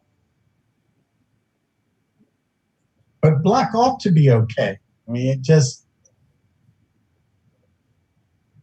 if you could sit and think for 15 minutes, then it must be okay for black. I like bringing the knight back to C6, maybe. Are there some openings that you would not play in a 2-hour game where you would play if it's G30 or something like that? It's like, do you ever have strategy like that, or is it just chess, like regardless? Well, of... I think you could have different openings for those 2 different time controls. It's interesting. During the tournament, I was trying to watch Ben Feingold's Twitch because he was playing in the Irwin, Right, yeah. and he was playing some really crazy openings, but then complaining, "Oh, these players are so good," and having a hard time. So, like, sometimes trying to play like out of book and crazy openings, you just get a bad position. Yeah, So yeah. that seems to be what happened to him. Yeah, because he lost. Yeah, He only lost ended up with again. 3.5. Yeah. Yeah, out of 6. But I mean, that's what he was trying because he knew the players were booked up, so he was playing like really off the wall stuff. wing But it kind of backfired. You know what, Juan Sendejas, on Tuesday night, he borrowed a book that was in the chess room on the wing gambit. Oh, so that's what you're letting everyone know now. Now No, you won't but- have the surprise. But check this Oh, out. no. He actually used it and beat Chelsea with it in an extra game of the first round. But he sends me a picture. He borrowed the book Tuesday. He sends me a picture today. Guess who had a game in there? Elliot Winslow Oh, nice. was in the book. And Judith, congrats on the husband's Yeah, performance. Doug had a great tournament. Thank you. Thank you very much. Yeah, I'm going to take some credit as his second. So yeah. The trainer, yeah. No, I did some important things. Like, for example, so get this. So in Texas, we have many chess clocks, but Doug's like, I want to take this 20-year-old Chronos. It is my favorite clock. And I'm like, okay, whatever. So he packs it. He gets to Cherry Hill, and he finds out it doesn't have increment. Oh. And for the Blitz tournament that he's entered, they're like, no, but this is the night before the Blitz tournament. So the Blitz tournament, they have a rule that if you don't have a clock, you're double forfeited. So Doug's like, I'm just not going to play the Blitz tournament. I don't want to be double forfeited. This is the wrong clock. Forget it. And I'm like, I will solve this problem. So I left the hotel room. At that time, we were staying at this hotel. I went down to the restaurant. I saw Beatrice Marinello and Dora Martinez sitting there. I'm like, I have a crisis. Do you have a chess clock that has increment? And one of them did. Okay. So we borrowed it. So I saved his Blitz tournament. There you go. Yeah, but then here's what happened. He plays the first round of the Blitz tournament, and you have to play each person 2 times. White and black. White and black. You know who he's paired with? Viom Vidarthi. Oh, Viom. Yeah. And the time control was game in 3 with a 2-second increment. Yeah. And Doug loses both games. Yeah, of course. He loses he's both strong. games. And he comes out, he's like, I lost to a middle schooler. I can't play I chess. took- No. Listen. Yeah. Listen. Okay, so I lost to a middle schooler. I can't play chess. I'm quitting this tournament. I'm like, no, you cannot quit this tournament. Like this is already the second time we've had a crisis. You can't quit this tournament. Just get back in there and play. And then he went 5.5 out of 6 and finished 3rd in the Blitz tournament. Yeah. So I feel actually those are just 2 examples. I feel I was an excellent second. You manage the player. I managed the player. I'm gotta like, you've got to manage- get back in there and play. You cannot Did you quit. play Alexey at all? No, I was too busy being a second. But clearly Ron Burnett didn't have a second because he played Doug in the Blitz tournament. He lost the first game kind of badly. Didn't play the second game and withdrew from the tournament. Yeah, so from the Blitz tournament. So clearly the Blitz tournament can be very demoralizing. It can be brutal. It Right? can be brutal. But the winner of the Blitz tournament was Awander Liang. Second place was Vidar Vidarthi. Yeah. And third place was Doug Root after making a That- yeah, comeback in that- the Blitz tournament. That you're the sports psychologist. says Yeah, I'm Judith. like, yeah. I'm like, get back in there. So I think we ought to send Alexey to Tokyo to help with the U.S. Olympics. Yeah, exactly. That's right. I wouldn't let him quit. Like he wanted to quit before because he Yeah. had the wrong clock, and then he wanted to quit after losing 2 games to a middle Sure. schooler. Sure. We didn't know at the time that Viom was like a super good player. Yeah. We thought he was just a middle schooler, right? But Well, he is. yeah, but Except he's he's, also like, really super good. great. Yeah, yeah. So there you go. But yeah, we got through all the crises. Doug got 3rd in the Blitz and 2nd in the Irwin. So- Behind 2 kids. Yeah, behind 2 kids. Uh-huh.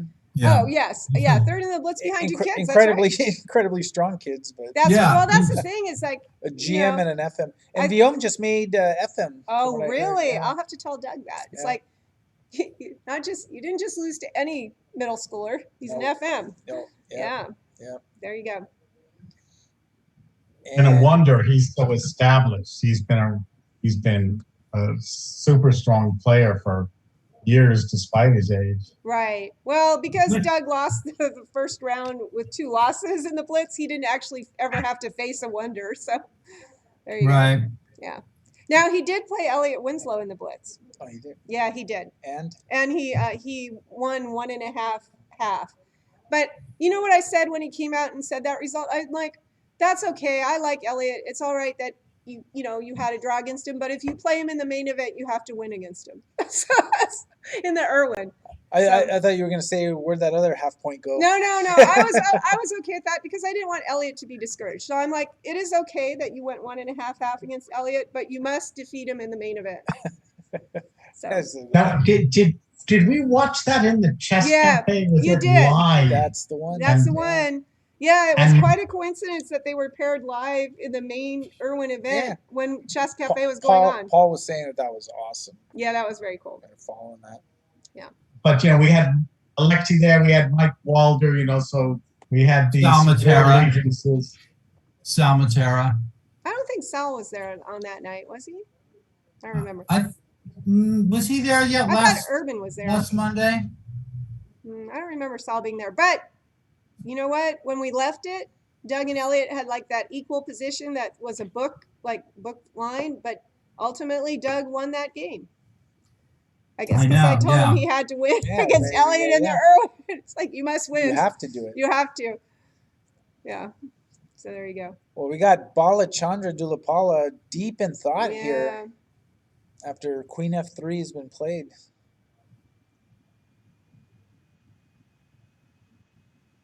This is like the moment for Bala. Well, White's got moves like knight f5 and da-da-da-da-da. Just easier to play the white position.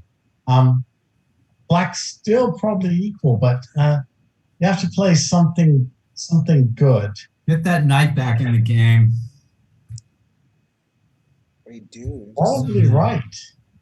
Go back to C6 or something. Then you got to deal with like E5 maybe.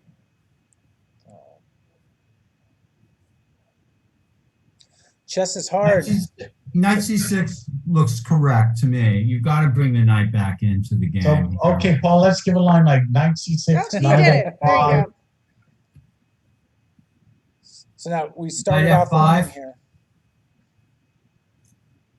Yeah, white's got pieces pointing towards the king side. Okay, so knight c6, knight f5, maybe knight e5. Or just maybe take it. And then play knight d4 if queen takes f5. I don't know. Yeah, I guess you would take with the pawn on f5. You played your move, Paul. Two bishops. Two bishops. Oh, wow. They're predicting There it all the is, moves. knight Good F5. job. Well, you know, we have to earn our keep here. Yeah, You know? absolutely. I mean, Yeah. I'm eating peanuts, but I don't think I should be making peanuts. You know? There You're eating the peanuts we pay you. you go. Well, good job predicting the moves. So I have Looks a like he question. has to I have take a with the question for pawn. Nick and Paul.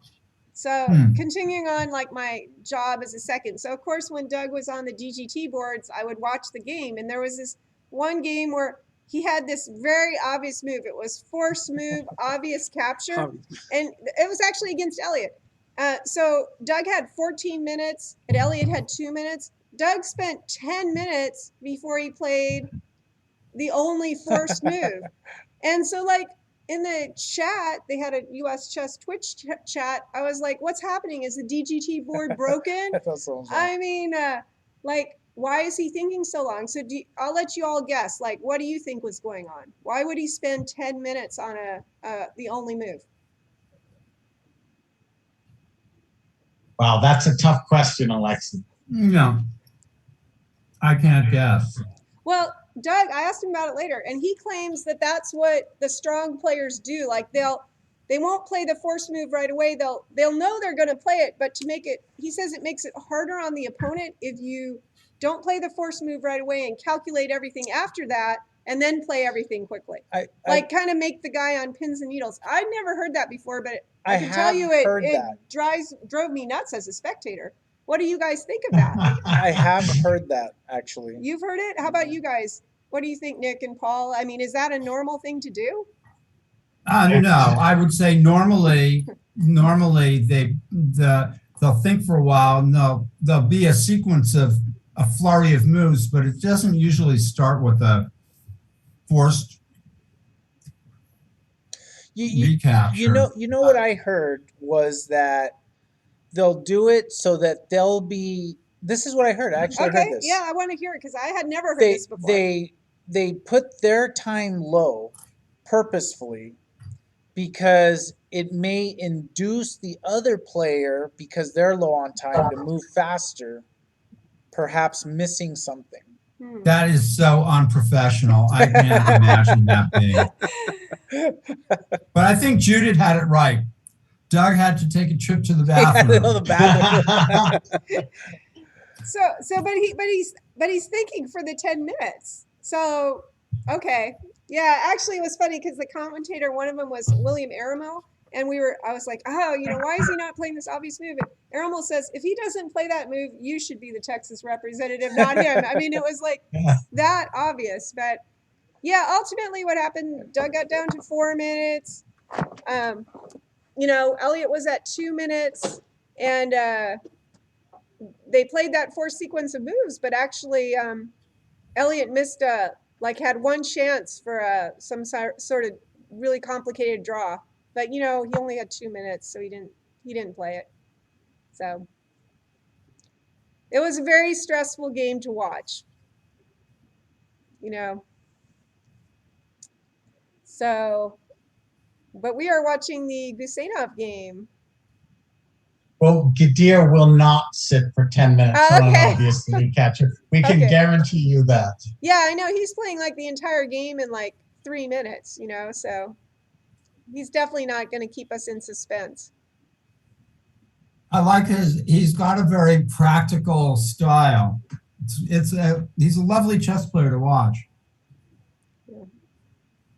So is the advantage here that he's going to have pressure on that backward d6 pawn, like he's going to play bishop f4 and rook d1 and things like that? I think it's more the A6 pawn at Okay. the moment, and dislodging the knight, and you know, just short. That might be something that happens later on. Yeah, Okay. yeah. Yeah, No, because I'm just those thinking lights, that those D5 light might be good. squares are just nice for white. You know, the bishop will end up on D5. Yep. So they're saying the white bishop will probably end up on D5.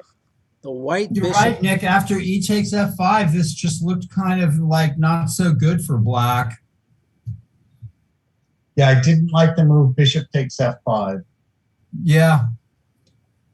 Should have allowed him to take the bishop on E7 instead. Well, If but that no was matter what, white gets the two bishops then, what you're saying, Paul. Like no matter what, white would have the two bishops. And there might have been something going on at G7. I mean, what did black have instead of that, Nick? Well, I would have gone knight E5 instead of bishop takes F5. Okay. Okay. Like, can black make anything of the fact he's got that open B file? I think black is close to doomed here. Wow. So that's a on no. move 17. So that's oh a my no. gosh. That's something. That's so grim, Paul. Yeah. Is there any good news for black? I'm just being That's honest, yeah, folks. that's You a know? pretty bad bishop on That D7. is a bad bishop. Yeah, I don't like that. And you know, this What is do you think, Nick? Well, see, I hate the black bishop on E7. Oh, see, Nick You know, agrees you've with got that. you've got a passive bishop instead of an Oh, active look, one. he's trying to fix it. He's trying to play bishop He's G5. right. He agrees with you. Maybe he'll do the Doug Root thing and take 20 minutes so that Well, he's only done got, it already. He's only got 18 minutes left to 32. But I mean, that way he can force Gadir to make all his moves a little quicker. Yeah. Yeah, so the upshot is it was very challenging to be a second. So I feel like Doug couldn't make it to the award ceremony because he had a Zoom meeting for work. So I went instead, and they handed me all his prizes, like his check and the plaque. Doug got to play, and then she collected all the awards. I collected all that, and then they're like, go over there and pose for a picture, and I'm like, really? You're gonna take my picture, and what they're gonna pretend it's Doug, but they took my picture, so we'll see what happens. Whether US Chess puts my picture in, we'll see. Did he play like more this time, or does he always play? Oh, you mean like taking more time? Or on like the like playing the senior? Playing this the blitz? this was his fourth his fourth tournament since Okay. 2008. Okay. Like he doesn't really play, so we had to. My son and I had to talk Doug into playing. Like, you must go and represent Texas. You have to do it. Yeah. So, yeah. Very cool. Yeah, it was fun. And his prize paid for the trip, and Texas Chess Association generously kicked in $500 Oh, per that's representative great. for the trip. Yeah, That is great. very nice. Good support. That's great support. What about the from your California affiliate. representative? Did the Northern California representative? That's great that you got a lot of support from your state affiliate. Yes, we did. Elliot said that the Eid Foundation helped him. The Eid Foundation helped him. Well, With his expenses. I think that's wonderful. Jimmy did that. Yes. Fantastic. It's an expensive trip. I mean, Oh yeah. like Doug won $1,500 for second place, plus we got the $500 from the Texas Chess Yeah. Association. So like, we're covering our expenses, but barely, like it's an expensive trip. Yeah. I'm glad Elliot was able to go. Me too. I asked Elliot, I go, is the state affiliate, they gave you he just like rolled his eyes. It's like, okay, so it's a no. But thank goodness for the, I think it was the senior committee, right? They helped him out with staying here and for him getting to play and represent. And then I'm glad I got to see him today before he left. He mentioned he got to see you. That's nice. Yeah. So Balachandra, the simple C3's got him deep in thought. Deep in thought again, right? Yeah. Abel, did you say you saw Jimmy there? Oh gosh, I got a funny story about that. So Jim Eade got here, and what you do is you pick up your credential as a delegate and you get this baggie with all the stuff, and like the Do you one, have your baggie? We could show it. it's in the room. Oh, okay. But the one thing that people love is this thing, right? It's Yeah, your hold it up to the camera, right? Oh, it's over here. Yeah, Yeah. the delegate's badge, right? It's got your name on it. It's like your credential because you can like vote. Like when you vote, you raise your credential to vote. Everyone loves this. Like this right? I mean, like Yeah, I actually didn't know that about that. You have to raise your credential. Thanks Yeah, for telling me. yeah. And so Jim stopped by and I signed in, got my stuff, and then he came like 5 minutes after, and we were joking for a while. I said, "Hey, I beat you, right? I got here Mhm. first." And we talked for a little bit, and then I left, and then I saw him about, I want to say, a half hour later. He was back at the registration desk. He had lost his stuff already. Oh And the thing is, it's like they're perfectly fine giving him another baggie, but he does not have now his badge, right? And he's pretty upset about it. It's like you kind of want your little badge. no. Wow. So yeah, something happened in a half hour where he just walked away. Yeah. So did they give him another one?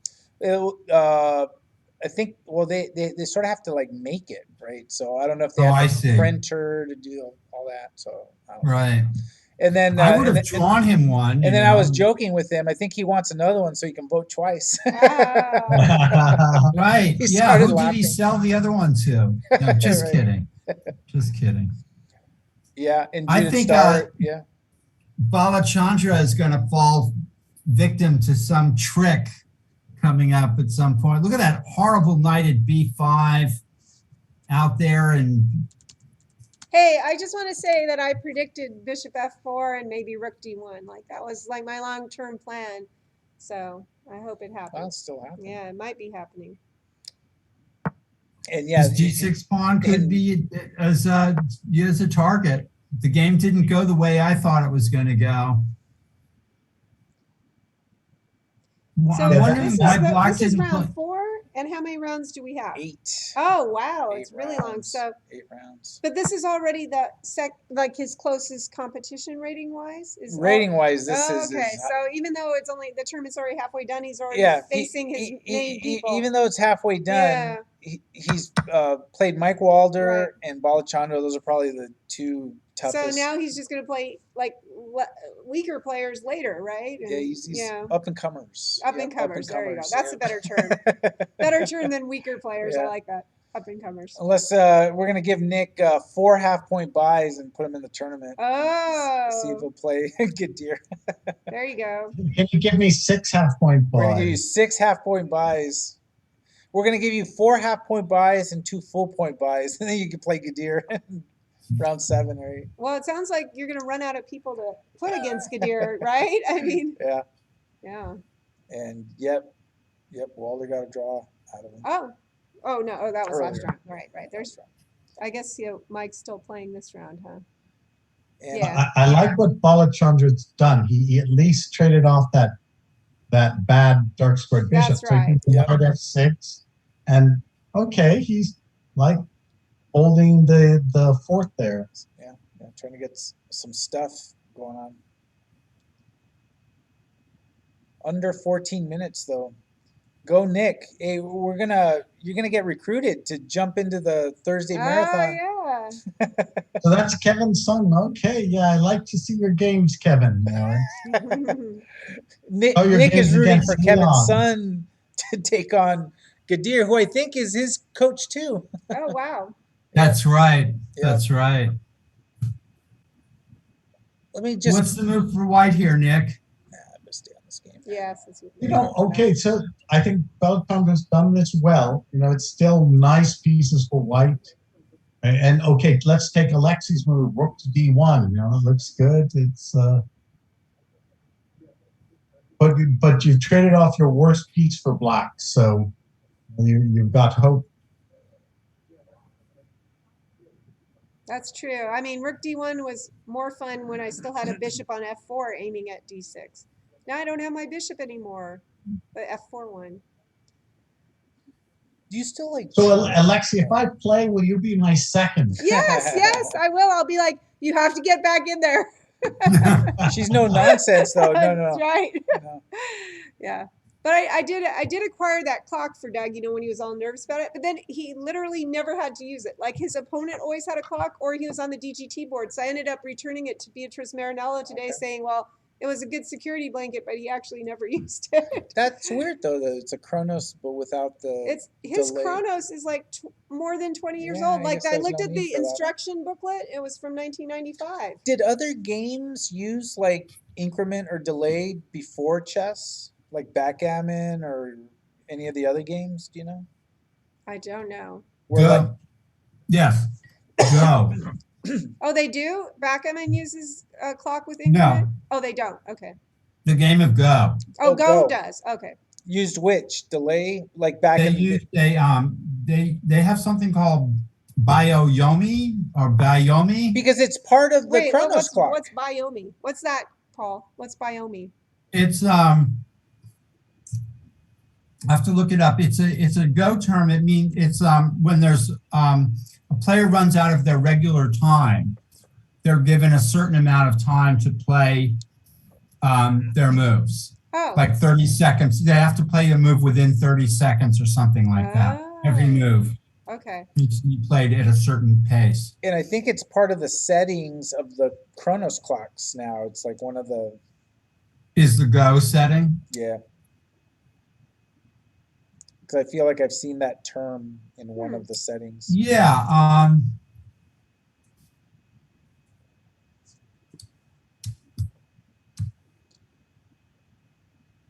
Biomi. Is your computer clock on like California Yeah, time? yeah, I'm it like, is. there's no It way is. it's 8:30. Yeah. So my work computer, not the Apple, Oh, but my okay. work computer stays on Pacific times. Oh. So I'm looking, it's 8:33, but it's actually I'm like, 11:30 here. There's no way it's 8:33. I walked over here like that. Yeah, I'm still getting. Yeah. I have not gotten used to that. Yeah. It's still kind of crazy. But It's 2 second. It's Bioombi.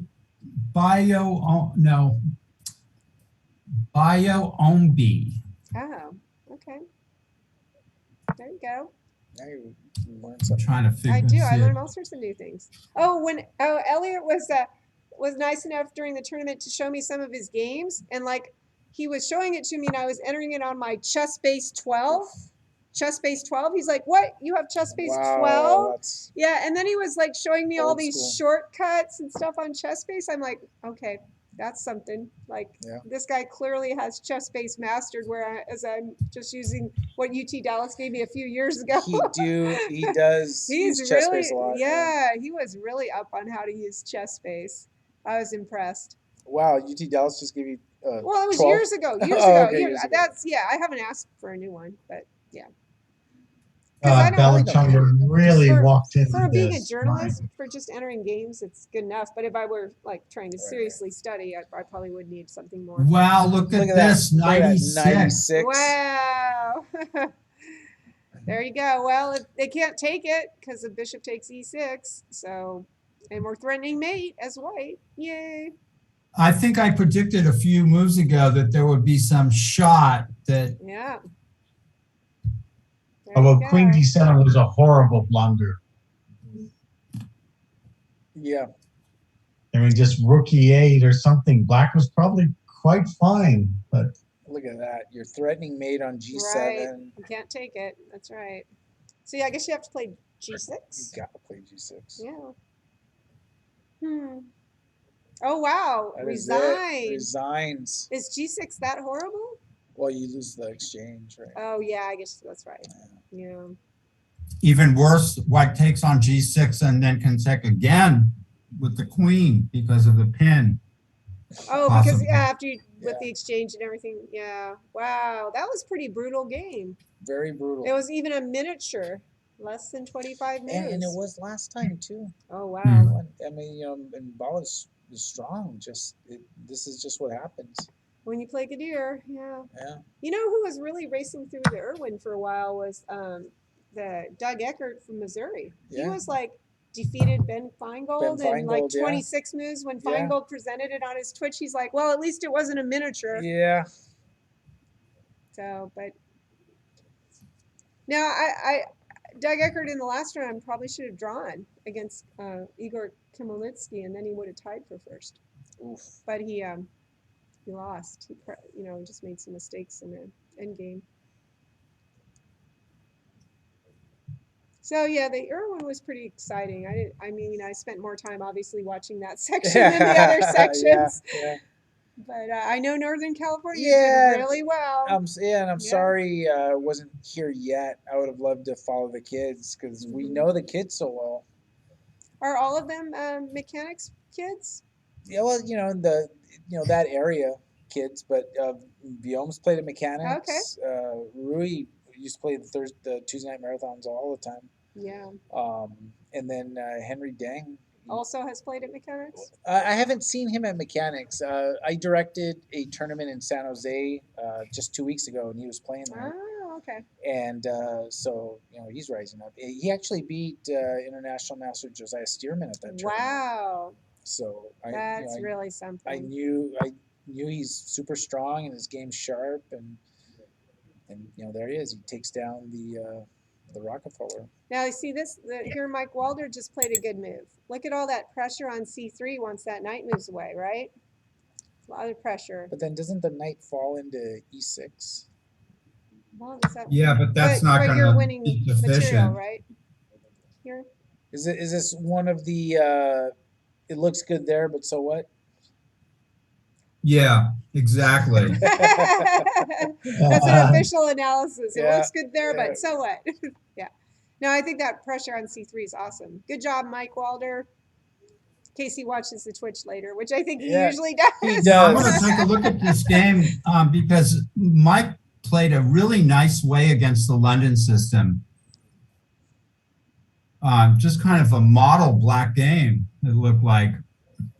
Very cool. I like that rook c7, queen a8 maneuver, Nick. Yes, no, it's wonderful. That bishop on h2 looks stupid. Yeah, and bishop. White's always so proud of that bishop. It's nice to see it taking its punishment, Yeah, look at all that pressure on those pawns. Yeah. And Alexey, you should hear Paul's story, how he quotes Polygaevsky about beautiful looking piece. Okay. And Well, it's the only thing I've learned in chess in the last 40 years. The only new thing I've learned, right? And Like you just said, I thought, wow, knight to e6, isn't that a beautiful knight, And then I was reading this comment by Polygaevsky. He says, this knight is no good unless it actually does something and goes somewhere. It's just a pretty face. There you go. And Adam Stafford's in the chat. It's funny because he was just telling me at the Tuesday night marathon, he was railing against the London system. I think he was saying I played the anti-London system or something like that. So he's celebrating its ineffectiveness seemingly in this game. Yeah, well, it does. I mean, that bishop, like Nick said, that bishop on h2 is just not looking very strong right now against that really good pawn chain. And we've won a pawn. Yeah. Probably winning more than a pawn, actually. So that's cool. Mike Walder is one of the best prepared opening players of anybody. Even Gadir probably learns openings from Mike Walder.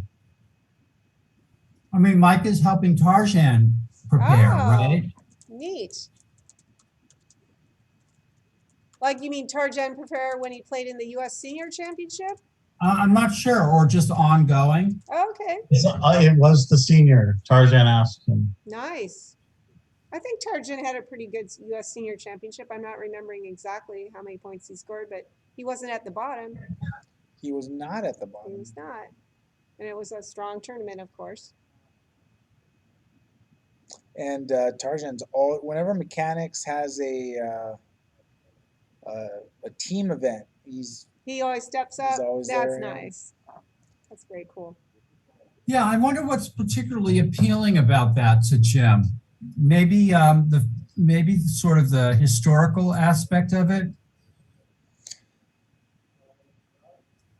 Yeah, or I don't know if it's the format or but I don't think, and he's like incredibly humble, right? It's Like, yeah, he's not playing in the Tuesday night marathon or the Thursday night, So he really just but likes he the shows team up stuff. for those. but he has though. He's played in the Tuesday, not the Oh, he Thursday, but has? the online. Yeah, he played in the online Tuesday. That's right, he did. That's right. Boy, He played in it when Gadir and Lenderman and all them were in it. that's right. Yeah. That's Yeah. Well, right. look at Mike Walder with his C2 threatening C1 here. This is almost maybe Dis- White's thinking about resigning. Despite the night something. still being on. Yeah. White's going to have a hard time here. Knight F5, maybe. Oh no. White's got a problem. He can't take the queen. Because after rook C1 check, that bishop at H2. Blocking the escape square, yes. That is a problem. I'll tell you, there is something satisfying about seeing the London system lose like this. It causes so much heartache for black players, and this is just. I wonder if my ride has forgotten about me. You want to check in on No, that? no, it's I don't okay. think so. That's all right. We'll see. They gotta be Maybe his student is having a long game. But this is good because I'm keeping you awake and keeping you company, yeah, right? Because yeah. you said you only had like 2 hours sleep the other night recently, Yeah, right? the first day. What time is it there? It's 11:43 p.m. And so the round is over, I'm assuming. No, they're still going. I mean, they had the 4-day section had a round that started at 10 p.m.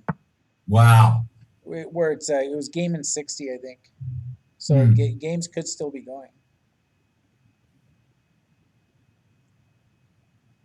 This is just a dominating position for black. Yeah. That's true because he could relocate his knight to E4 or something if he wanted to. Or to A2. Or to A2. How about That's to even A2? better. You're right. You're absolutely right. A2 looks good. Take that knight to A2. Yep. That's even better. Let me check in on this game really quick. Paul Krasnowski is...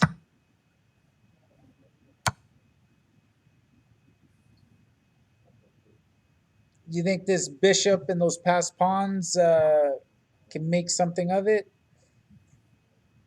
If they can even see it. Oh, it probably hasn't popped up for them yet. Well, I mean, White can try rook A5 here, right? And pick. Oh, wait, we're in check. Black would have done better with the rooks on the board. 2, 4, 5. You have to go bishop C6, right? Well, I mean, rook A5 is a threat, right? Because then you would pick up the C pawn. So I'm assuming Black's going to do something to take care of that problem. Yeah, like you could play C6, or even or yeah, because if we play B6, then we could try rook B3. Yeah. So we have to do something to not lose a pawn. You have to do bishop C6 and then C4, I think. Yeah, objectively, White should be winning, but it's going to be complicated if Black plays very well. But it's also tough to play the Black side. And here's a good matchup. This is Kalen Melville is playing White against Jeff Anderson. Oh, wow. Look at Kalen with his rook on the 7th. Yeah. I feel like Kalen's been getting stronger. Like with his play, he's doing better with his time. He's doing all right. Well, let's see. Isn't it? Oh, he can't take the knight because then his rook is hanging. So that's awkward. That is awkward. That's a little awkward. Yeah. Hanging pieces, very awkward. Yeah. Oh, we got another follow. Hey, Arthur Liu is rating with his with his viewers. So thank you, Art of Attack, Arthur Liu, who's directed tournaments for us at the Mechanics Institute. Very cool. Thank you. So thank you for joining the Thursday Night Marathon, round 4, at the Mechanics Institute online, live from the 2021 U.S. Open in Cherry Hill. Well, Abel, it's been great, but I'm going to leave because I get a ride. Alexey's ride is here, so we'll finish it off. Yes? Yeah. And Thank see, you. see Bye, you tomorrow. Alexey. Thank you. tomorrow. Bye. Thank And you. thank you very much for joining the broadcast. Yeah, we'll see you tomorrow. Yeah. All right. I'll see you. I'll get up and then come to your meeting at 9. Bye. Perfect. Chess Cafe. And the Oh, Chess yeah, Cafe. Chess Cafe for sure. Bye, Paul. All right. So, women's international master, Dr. Alexey Root. And like I was mentioning before, when I was doing some seminars with the Chess and Education Commission with FIDE, and they were quoting some books on the subject of educational chess. They were saying the American that's probably the foremost authority is Dr. Alexey Root. How about that? Let's go back to Mike Walders and see what has happened here. I think what has happened is what we thought might happen. Wow, look at that. Rook C to E8.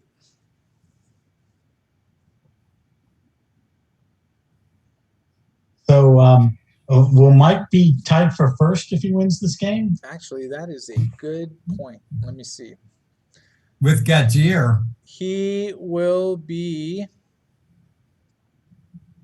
yes. This has been a nice game by Mike. Yep. This methodical. Balachandra was sold first because he had 3 wins, but yeah, Gadir's going to be at 3.5, and so will Mike Walder, and perhaps Jeff Anderson. If Jeff Anderson can win his game against Kalen in this position, he will also share first place at 3.5. Wow. Black But Zenwabi. he's going to have the. He's going to have. The Gadir sweepstakes. Yeah, he's going to have some tough opponent next round. I'll tell you. And he's looking solid in this game. Jeff Anderson playing black Zenwabi. White needs to do something real fast here.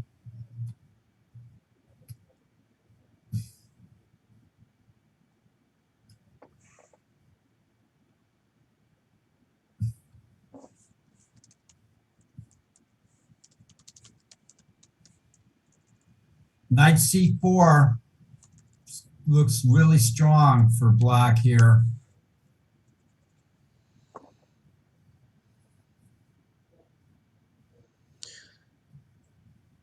And appreciate all the support. And thank you to everyone watching the broadcast and following the Mechanics Institute online. While you're here, we have a couple of cool events coming in August. Saturday, August 14th, we have quads, championship quads. When we've had quads before at Mechanics, we've had players from 1,000 to 2,000. A good distribution of players and a lot of strong players at the top. So Saturday, 3 p.m. at the Mechanics Institute. You can sign up and join. And then the very next week, the weekend of August 21st through the 22nd, the Bernardo Smith Memorial, 5 rounds, FIDE rated, game in 120 with 5-second delay. So get your weekend FIDE rated action. Click on that link and be a part of the action. Big events. And we're excited about the Bernardo Smith because that'll be our first weekend FIDE event in a year and a half, probably, maybe even longer. We have our FIDE Tuesday night marathon, of course, but 5 games weekend. We should have a good prize pool. So come on down to the Mechanics Institute in San Francisco and take part. It's kind of weird saying it from Cherry Hill, New Jersey. It's like far away. Well, Zenwabi has got this one in the bag here. In the bag. 2 pawns ahead. Yeah. Here is this position. We were looking at earlier, Austin Jin playing white against Paul Krasnowski.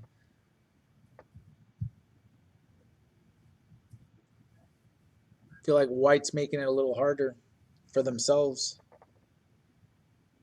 Oh, yeah.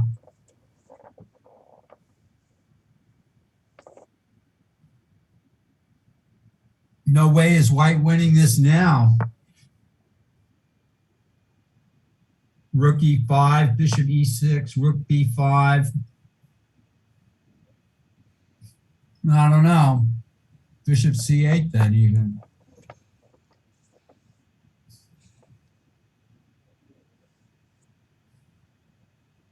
And they both have plenty of time too, but I mean, This looks lost for white, I would say. Yeah. black is looking pretty good here. Yeah. Like Nick said, probably it was winning before, but with careful play. This is, But sort of, yeah. I mean, maybe, you know, if I could play king d4 here. Like rook b1. Oof. Yeah, I mean, you can try to stop black for a while. Somehow I feel black should get in here.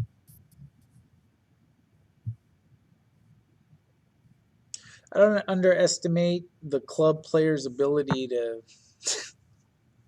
Rook b1 didn't work because of c3. And if king d3, bishop e4 check. Yeah. So h4 does absolutely nothing. Black should just play b5, b4 here. This game is over.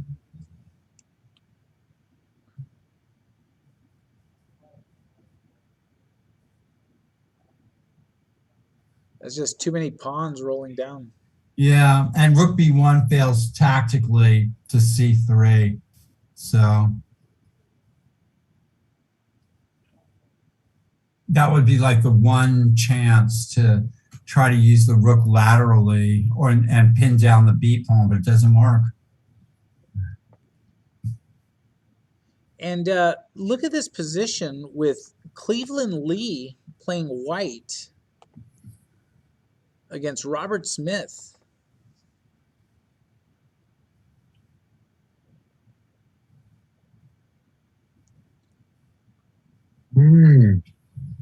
Interesting. Interesting stuff going on here.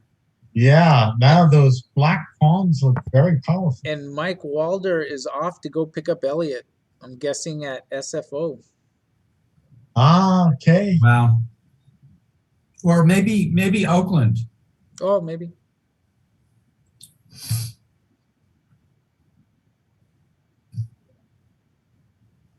This is a crazy looking position, isn't it? Yeah.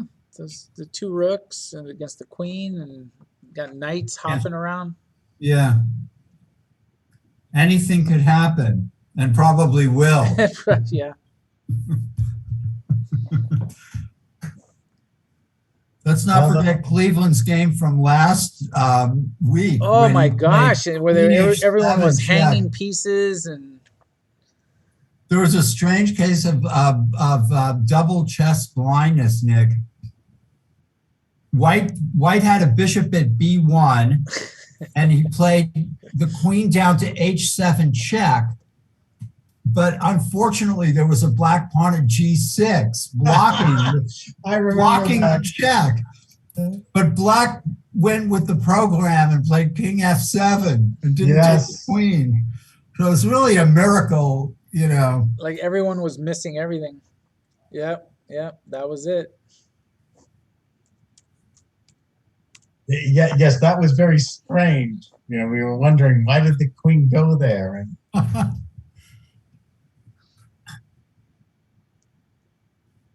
well, it was being supported by the bishop at b1, which was temporarily a checker piece. And didn't you say, like, was that like a problem with the DGT? I'm like, no, it can't be because it's chess.com.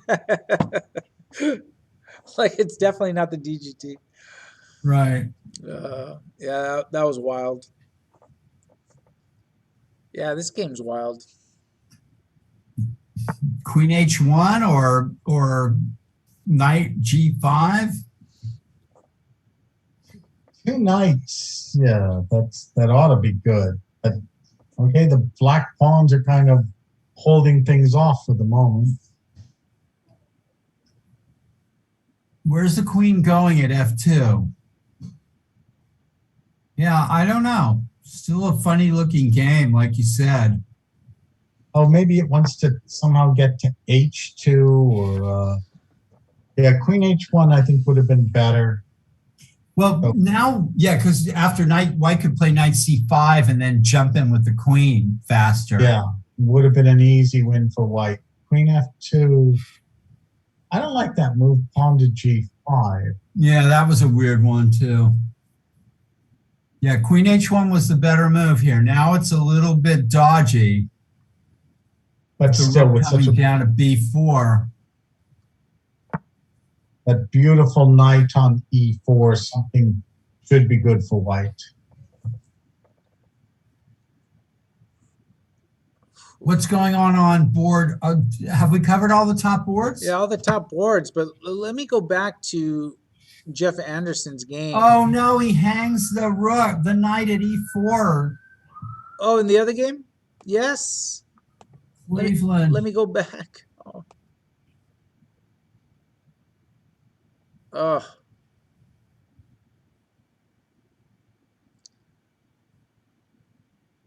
Oh, that's bad. Oh boy. Just like that. Oh. Because you remove the defender. Yeah. Oh.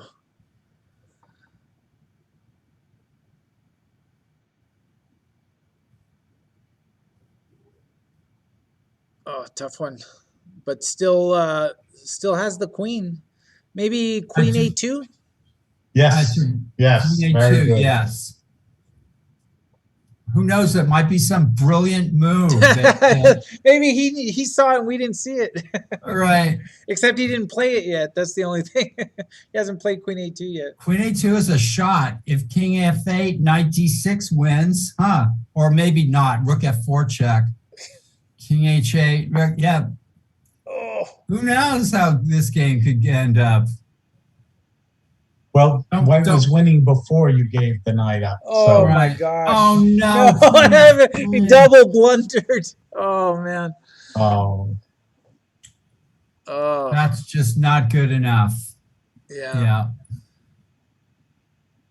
Yep. Okay. Nothing to see here. Let's move on. Yes. The thing I was looking at in this game, back to Kalen Melville's game, is the fact that Jeff Anderson's almost at 2 minutes, and Kalen's got 15. Oh my gosh! Just gave up the exchange. Yeah, how did Black lose the exchange here? Oh, I see. He overlooked bishop at E6. Oh. Wow. Wow. Now, yeah. Now Black is fighting to stay alive, probably. And that drops the A7 pawn as well. Black is just collapsing here. And short on time.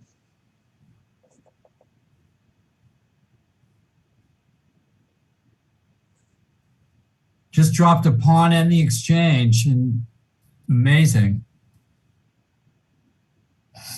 Yeah, from a completely winning game to losing.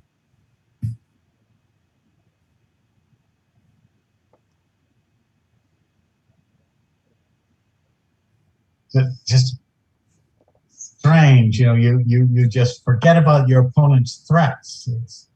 Yeah. And it's a grind. I mean, doing the 2 games like this back to back. Yeah. And rapid games can feel like blitz games too. They really can. I was watching Carlson play those games, you know, some of those rapid games with Duda and stuff. What do you think about that, Nick?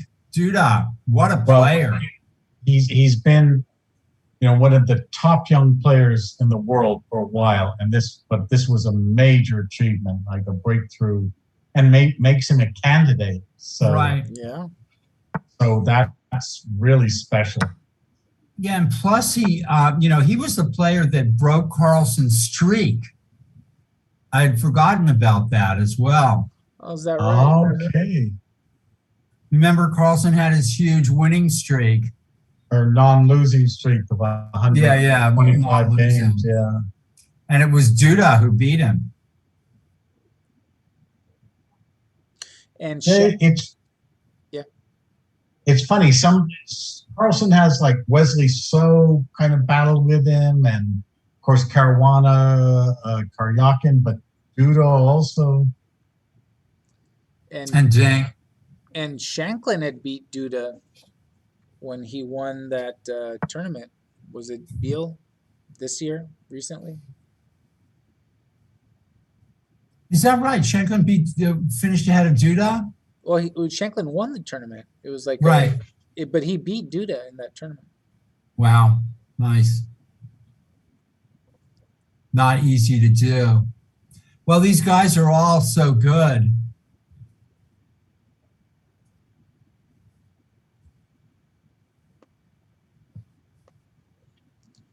Almost Yeah, 1 minute left. Sam is really playing very well. You know, he's. I mean, I think they need to put him on the next Olympic team. Absolutely. And is that something that Aaron Craig, hell of a library, Paul? What's that? I think they're looking at the books behind you. What kind of literature you got in there? I think they're mostly Joni's books. They're books, Greek books on Greek culture and stuff like that. Behind me, the chess books are above where nobody can see them. They're hidden away. They're in a shameful spot. Maybe they're all opening books, and then you throw the opening books away because you don't want anyone else to know the openings. I don't have one opening book up there. Clemens was. Although when the new edition of Modern Chess Openings comes out, I'm going to buy that one. Get that. The Beth Harmon version. Oh no! Look at this, Nick. Oh, I thought if Black's king was on G6, Black would have D2, King E2, Bishop D3 check.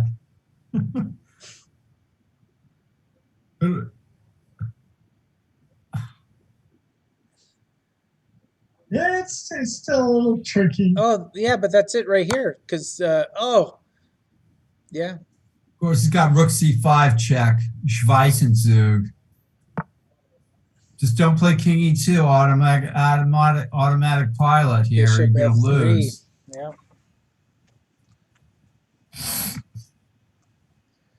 Rook now C5 now check. you do H3 check, right? And then Rook H5 check. Well, I mean, White can just play King E2. Oh, you can't play Rook H5 because you can't even bring the Rook to H1.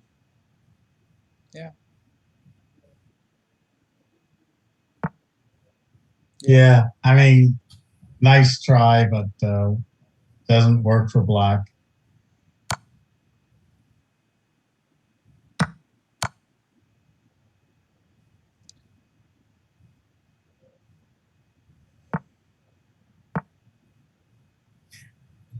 The exchange sack on F4 that Carlson played is a kind of it's a brilliant move, but you can see Bronstein playing that move, or any number of creative attacking players would have found that, or would have done that, I think.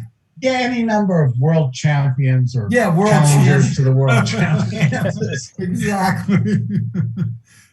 Uh, That was a great game. It was a great game. Beautiful positional sacrifice, for The, sure.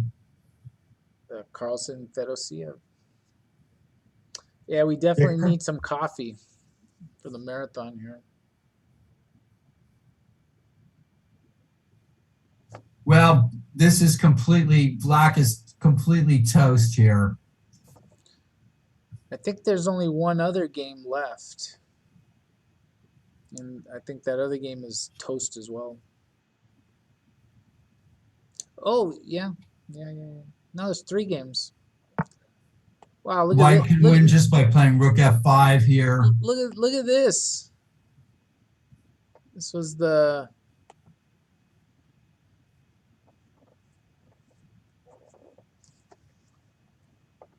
look at this position.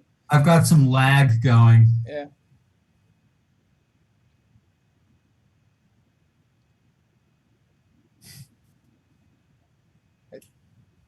I think Well, what's going on here? isn't this exactly where White wanted to be? Yes, I think so. What happens if d2? King d2, and then b2, rook b5. So what if you play b2?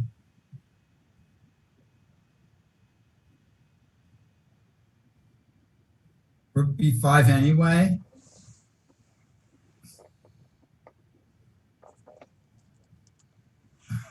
But yeah, sorry, rook f2.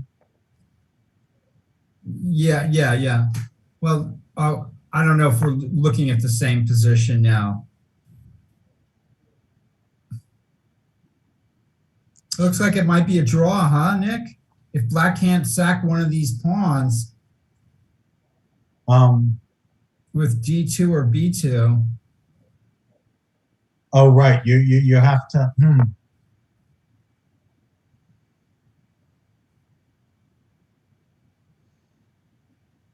Rook f2 is a good move.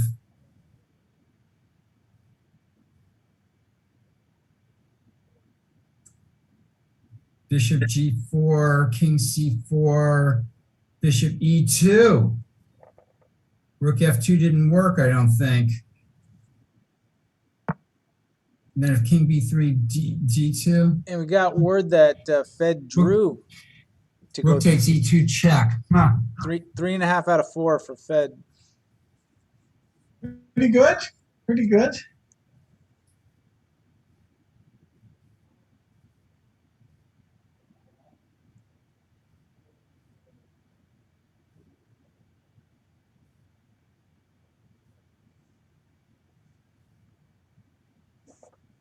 Tough game, tough game.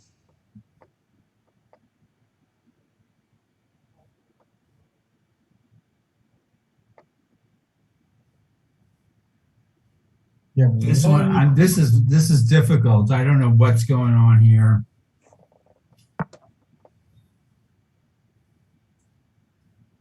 Yeah, very complicated.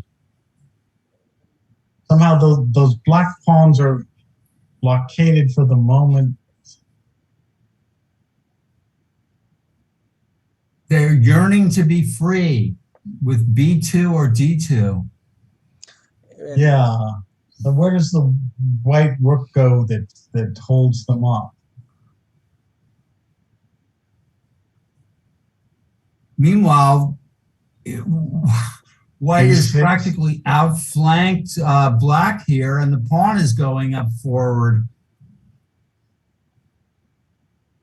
Black has to get this g5 pawn somehow.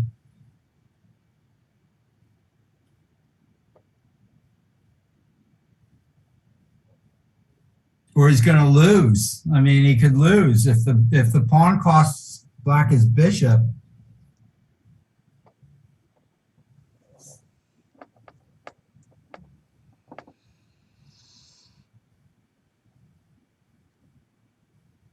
And White, 1.5 minutes. So what happens if g6? Black has just played bishop e6. I don't know what kind of lag I have, but G6. How do you get out of that? That's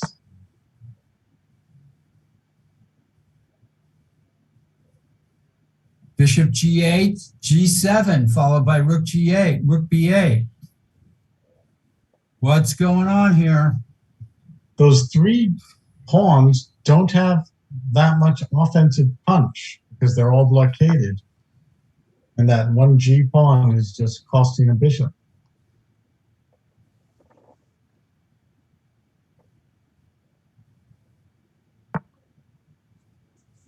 Wow. This is a tragedy for Black. And it is, yeah, it's happening on the board. I don't see how Black. Oh, this loses Bishop. But I guess it was lost. Yeah, what tactical stuff is right here. Like, it's crazy. Amazing.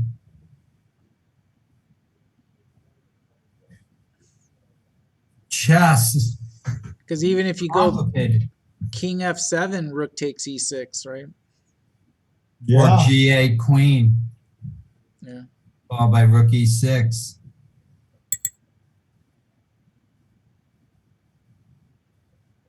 Black is lost. Wow, this is a game I wasn't really sure. Well, earlier Black seemed to be winning. Yes. And, earlier White was winning, then Black was winning, and now White's winning. Yeah, so. but these end games, they're they're not so straightforward to the average club player. That's why we have the end game lab and things like that, because us club players make the simple complex. It's in our nature.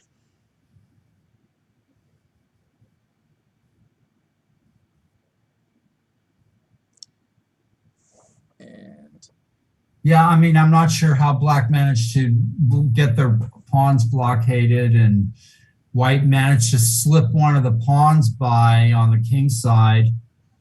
I'm not sure exactly how that happened, but yeah, probably shouldn't have happened. But White played it well, and Black not well enough. And just no hope now. Even with a minute left for White. So easy to play. wow, look at this. Look at this game here. Just the tactical shot that is coming. So Nick, does chess teach you that you take your loss and you set up the pieces for another game, or is that game that you lost horribly just embedded in your brain forever? Never. Every chess player really suffers from losing a game, and 20, 30 years later, oh, I shouldn't have played that move. Yeah, it's there's no. That's a crushing blow. Rook D2 check. Wow. And White. Followed by Nate. White gets it done. Yeah, Rook D2 check. That's a nice wow. Little trick there.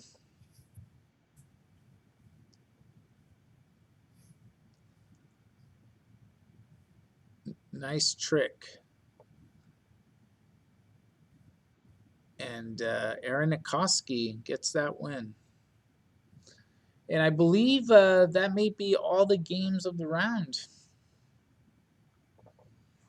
Exciting. Good, some interesting action tonight. And nice that we had some special guests. Yeah, you brought the U.S. Open live to the broadcast. Yeah. Are you staying at the hotel there? Yeah. I'm here on site. Somebody's asking, where in the hotel are you? Oh, come out! I'm in the Crystal Ballroom, right across from your playing area. That's Evan Rabin. Hey, we're about to sign off. Come over for like 5 minutes. So Evan Rabin, he's actually playing in the tournament from Premier Chess. Let's see if we can get him for a couple of minutes while Judith is posting the standings now. And he's on his way. We can say hey to him real quick before we sign off. And that's too bad for Jeff Anderson because he was on pace to play Gadir, and that may have gotten disrupted now. But let me put the link in the chat. So when the standings are posted, we can see all of that. And there it is, Gadir and Walder, 3.5. And at 3 points, Balachandra, Dulapala, Kalen Melville, Aaron Nikoski, and Sanjeev Anand with 3. A bunch of players with 2.5. And let's see here. And so I assume Gadir will play Kalen Melville. Yeah, or possibly Aaron Nikoski. Right.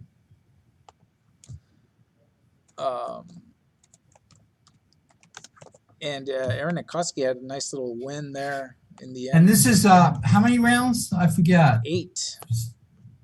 Right. 8 rounds. I was disappointed about how far away Cherry Hill is from New York City. I hear it's only like an hour and a half. And a lot closer to Philly. Oh my gosh, Philly's like 10 minutes away. That's actually crazy to me how close it was. The view from my room, like you could see across like a lake. Hey, come on over. Secret entrance. You got just in time. You must have just finished your game or something. Like 20 minutes ago, I ordered Domino's pizza for dinner. Yeah, look at this guy. So National Master Evan Rabin from Premier Chess joining Hello, the everyone. broadcast. Wow. Hello, There it is. everyone. We Nick the Permian. Long time no talk. Hi, Evan. And Paul Whitehead, of course. and we just finished the games. You caught us just in time, but Wow. I was telling everyone you're actually playing. I am actually playing. Oh, you got How a are you doing? computer? Oh, Oh yeah, on the Sorry, phone. I No, got on the yours. phone. Yeah. So what? Let me turn it off. There we go. Which you doing the 4-day? This which? I'm playing the 4-day schedule. Doing okay, not great. I won my first 2 games. Drew 2 games in a row against lower-rated players, but I'm exhausted. Yeah, no, woke it's up at 6 this morning in New York. I mean, and, that's somehow I'm still going. that's crazy that they had a 10 p.m. final round game. I've never played a 10 p.m. That's game crazy. before in a serious tournament. in a Like serious Skittles, tournament. and the chess forum. I've been there till like 4 a.m. before, but Yeah, or like counts for like rating. So at what point does it merge? I believe tomorrow evening. Okay, so you have Round 2 seven. games. Two quick Okay. games tomorrow, and then we merge in the evening, Yeah, and then it gets wild. and then it gets wild. Are you, so you're just playing? You haven't attended any of like the conferences or the meetings? Yeah. So I think I might attend tomorrow. There's I have to look at the schedule. But there's like a programming meeting tomorrow. Yeah. We got clubs. There's this guy, his name is Abel Talamentes, and he's going to get awarded the Organizer of the Year. That is true. And I don't know. I might.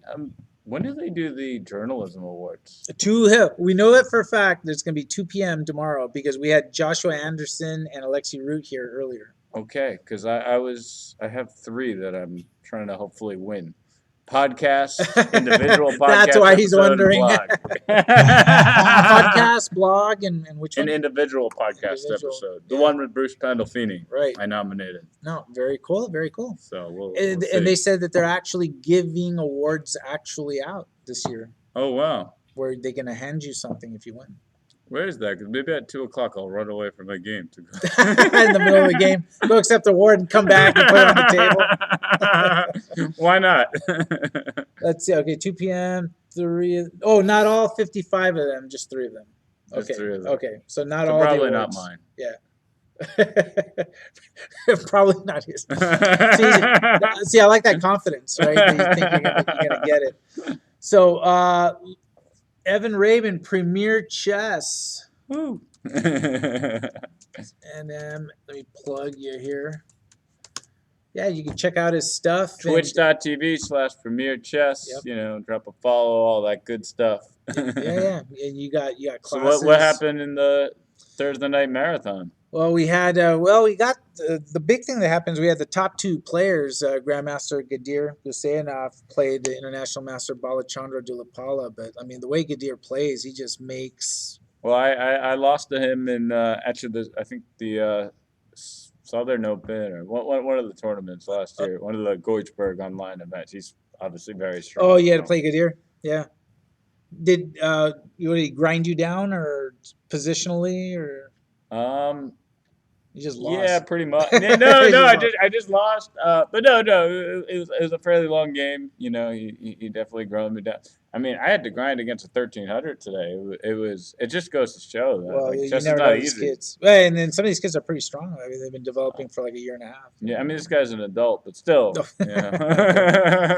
So, all right, Evan. Well, thanks for joining us. We're gonna sign off because we're past all of our bedtimes. But Well, especially you. You're thank normally you. on the West Coast, so. Well, yeah, that's why it's like it's already the next day here for me. So, and then I got a clubs meeting 9 a.m. tomorrow.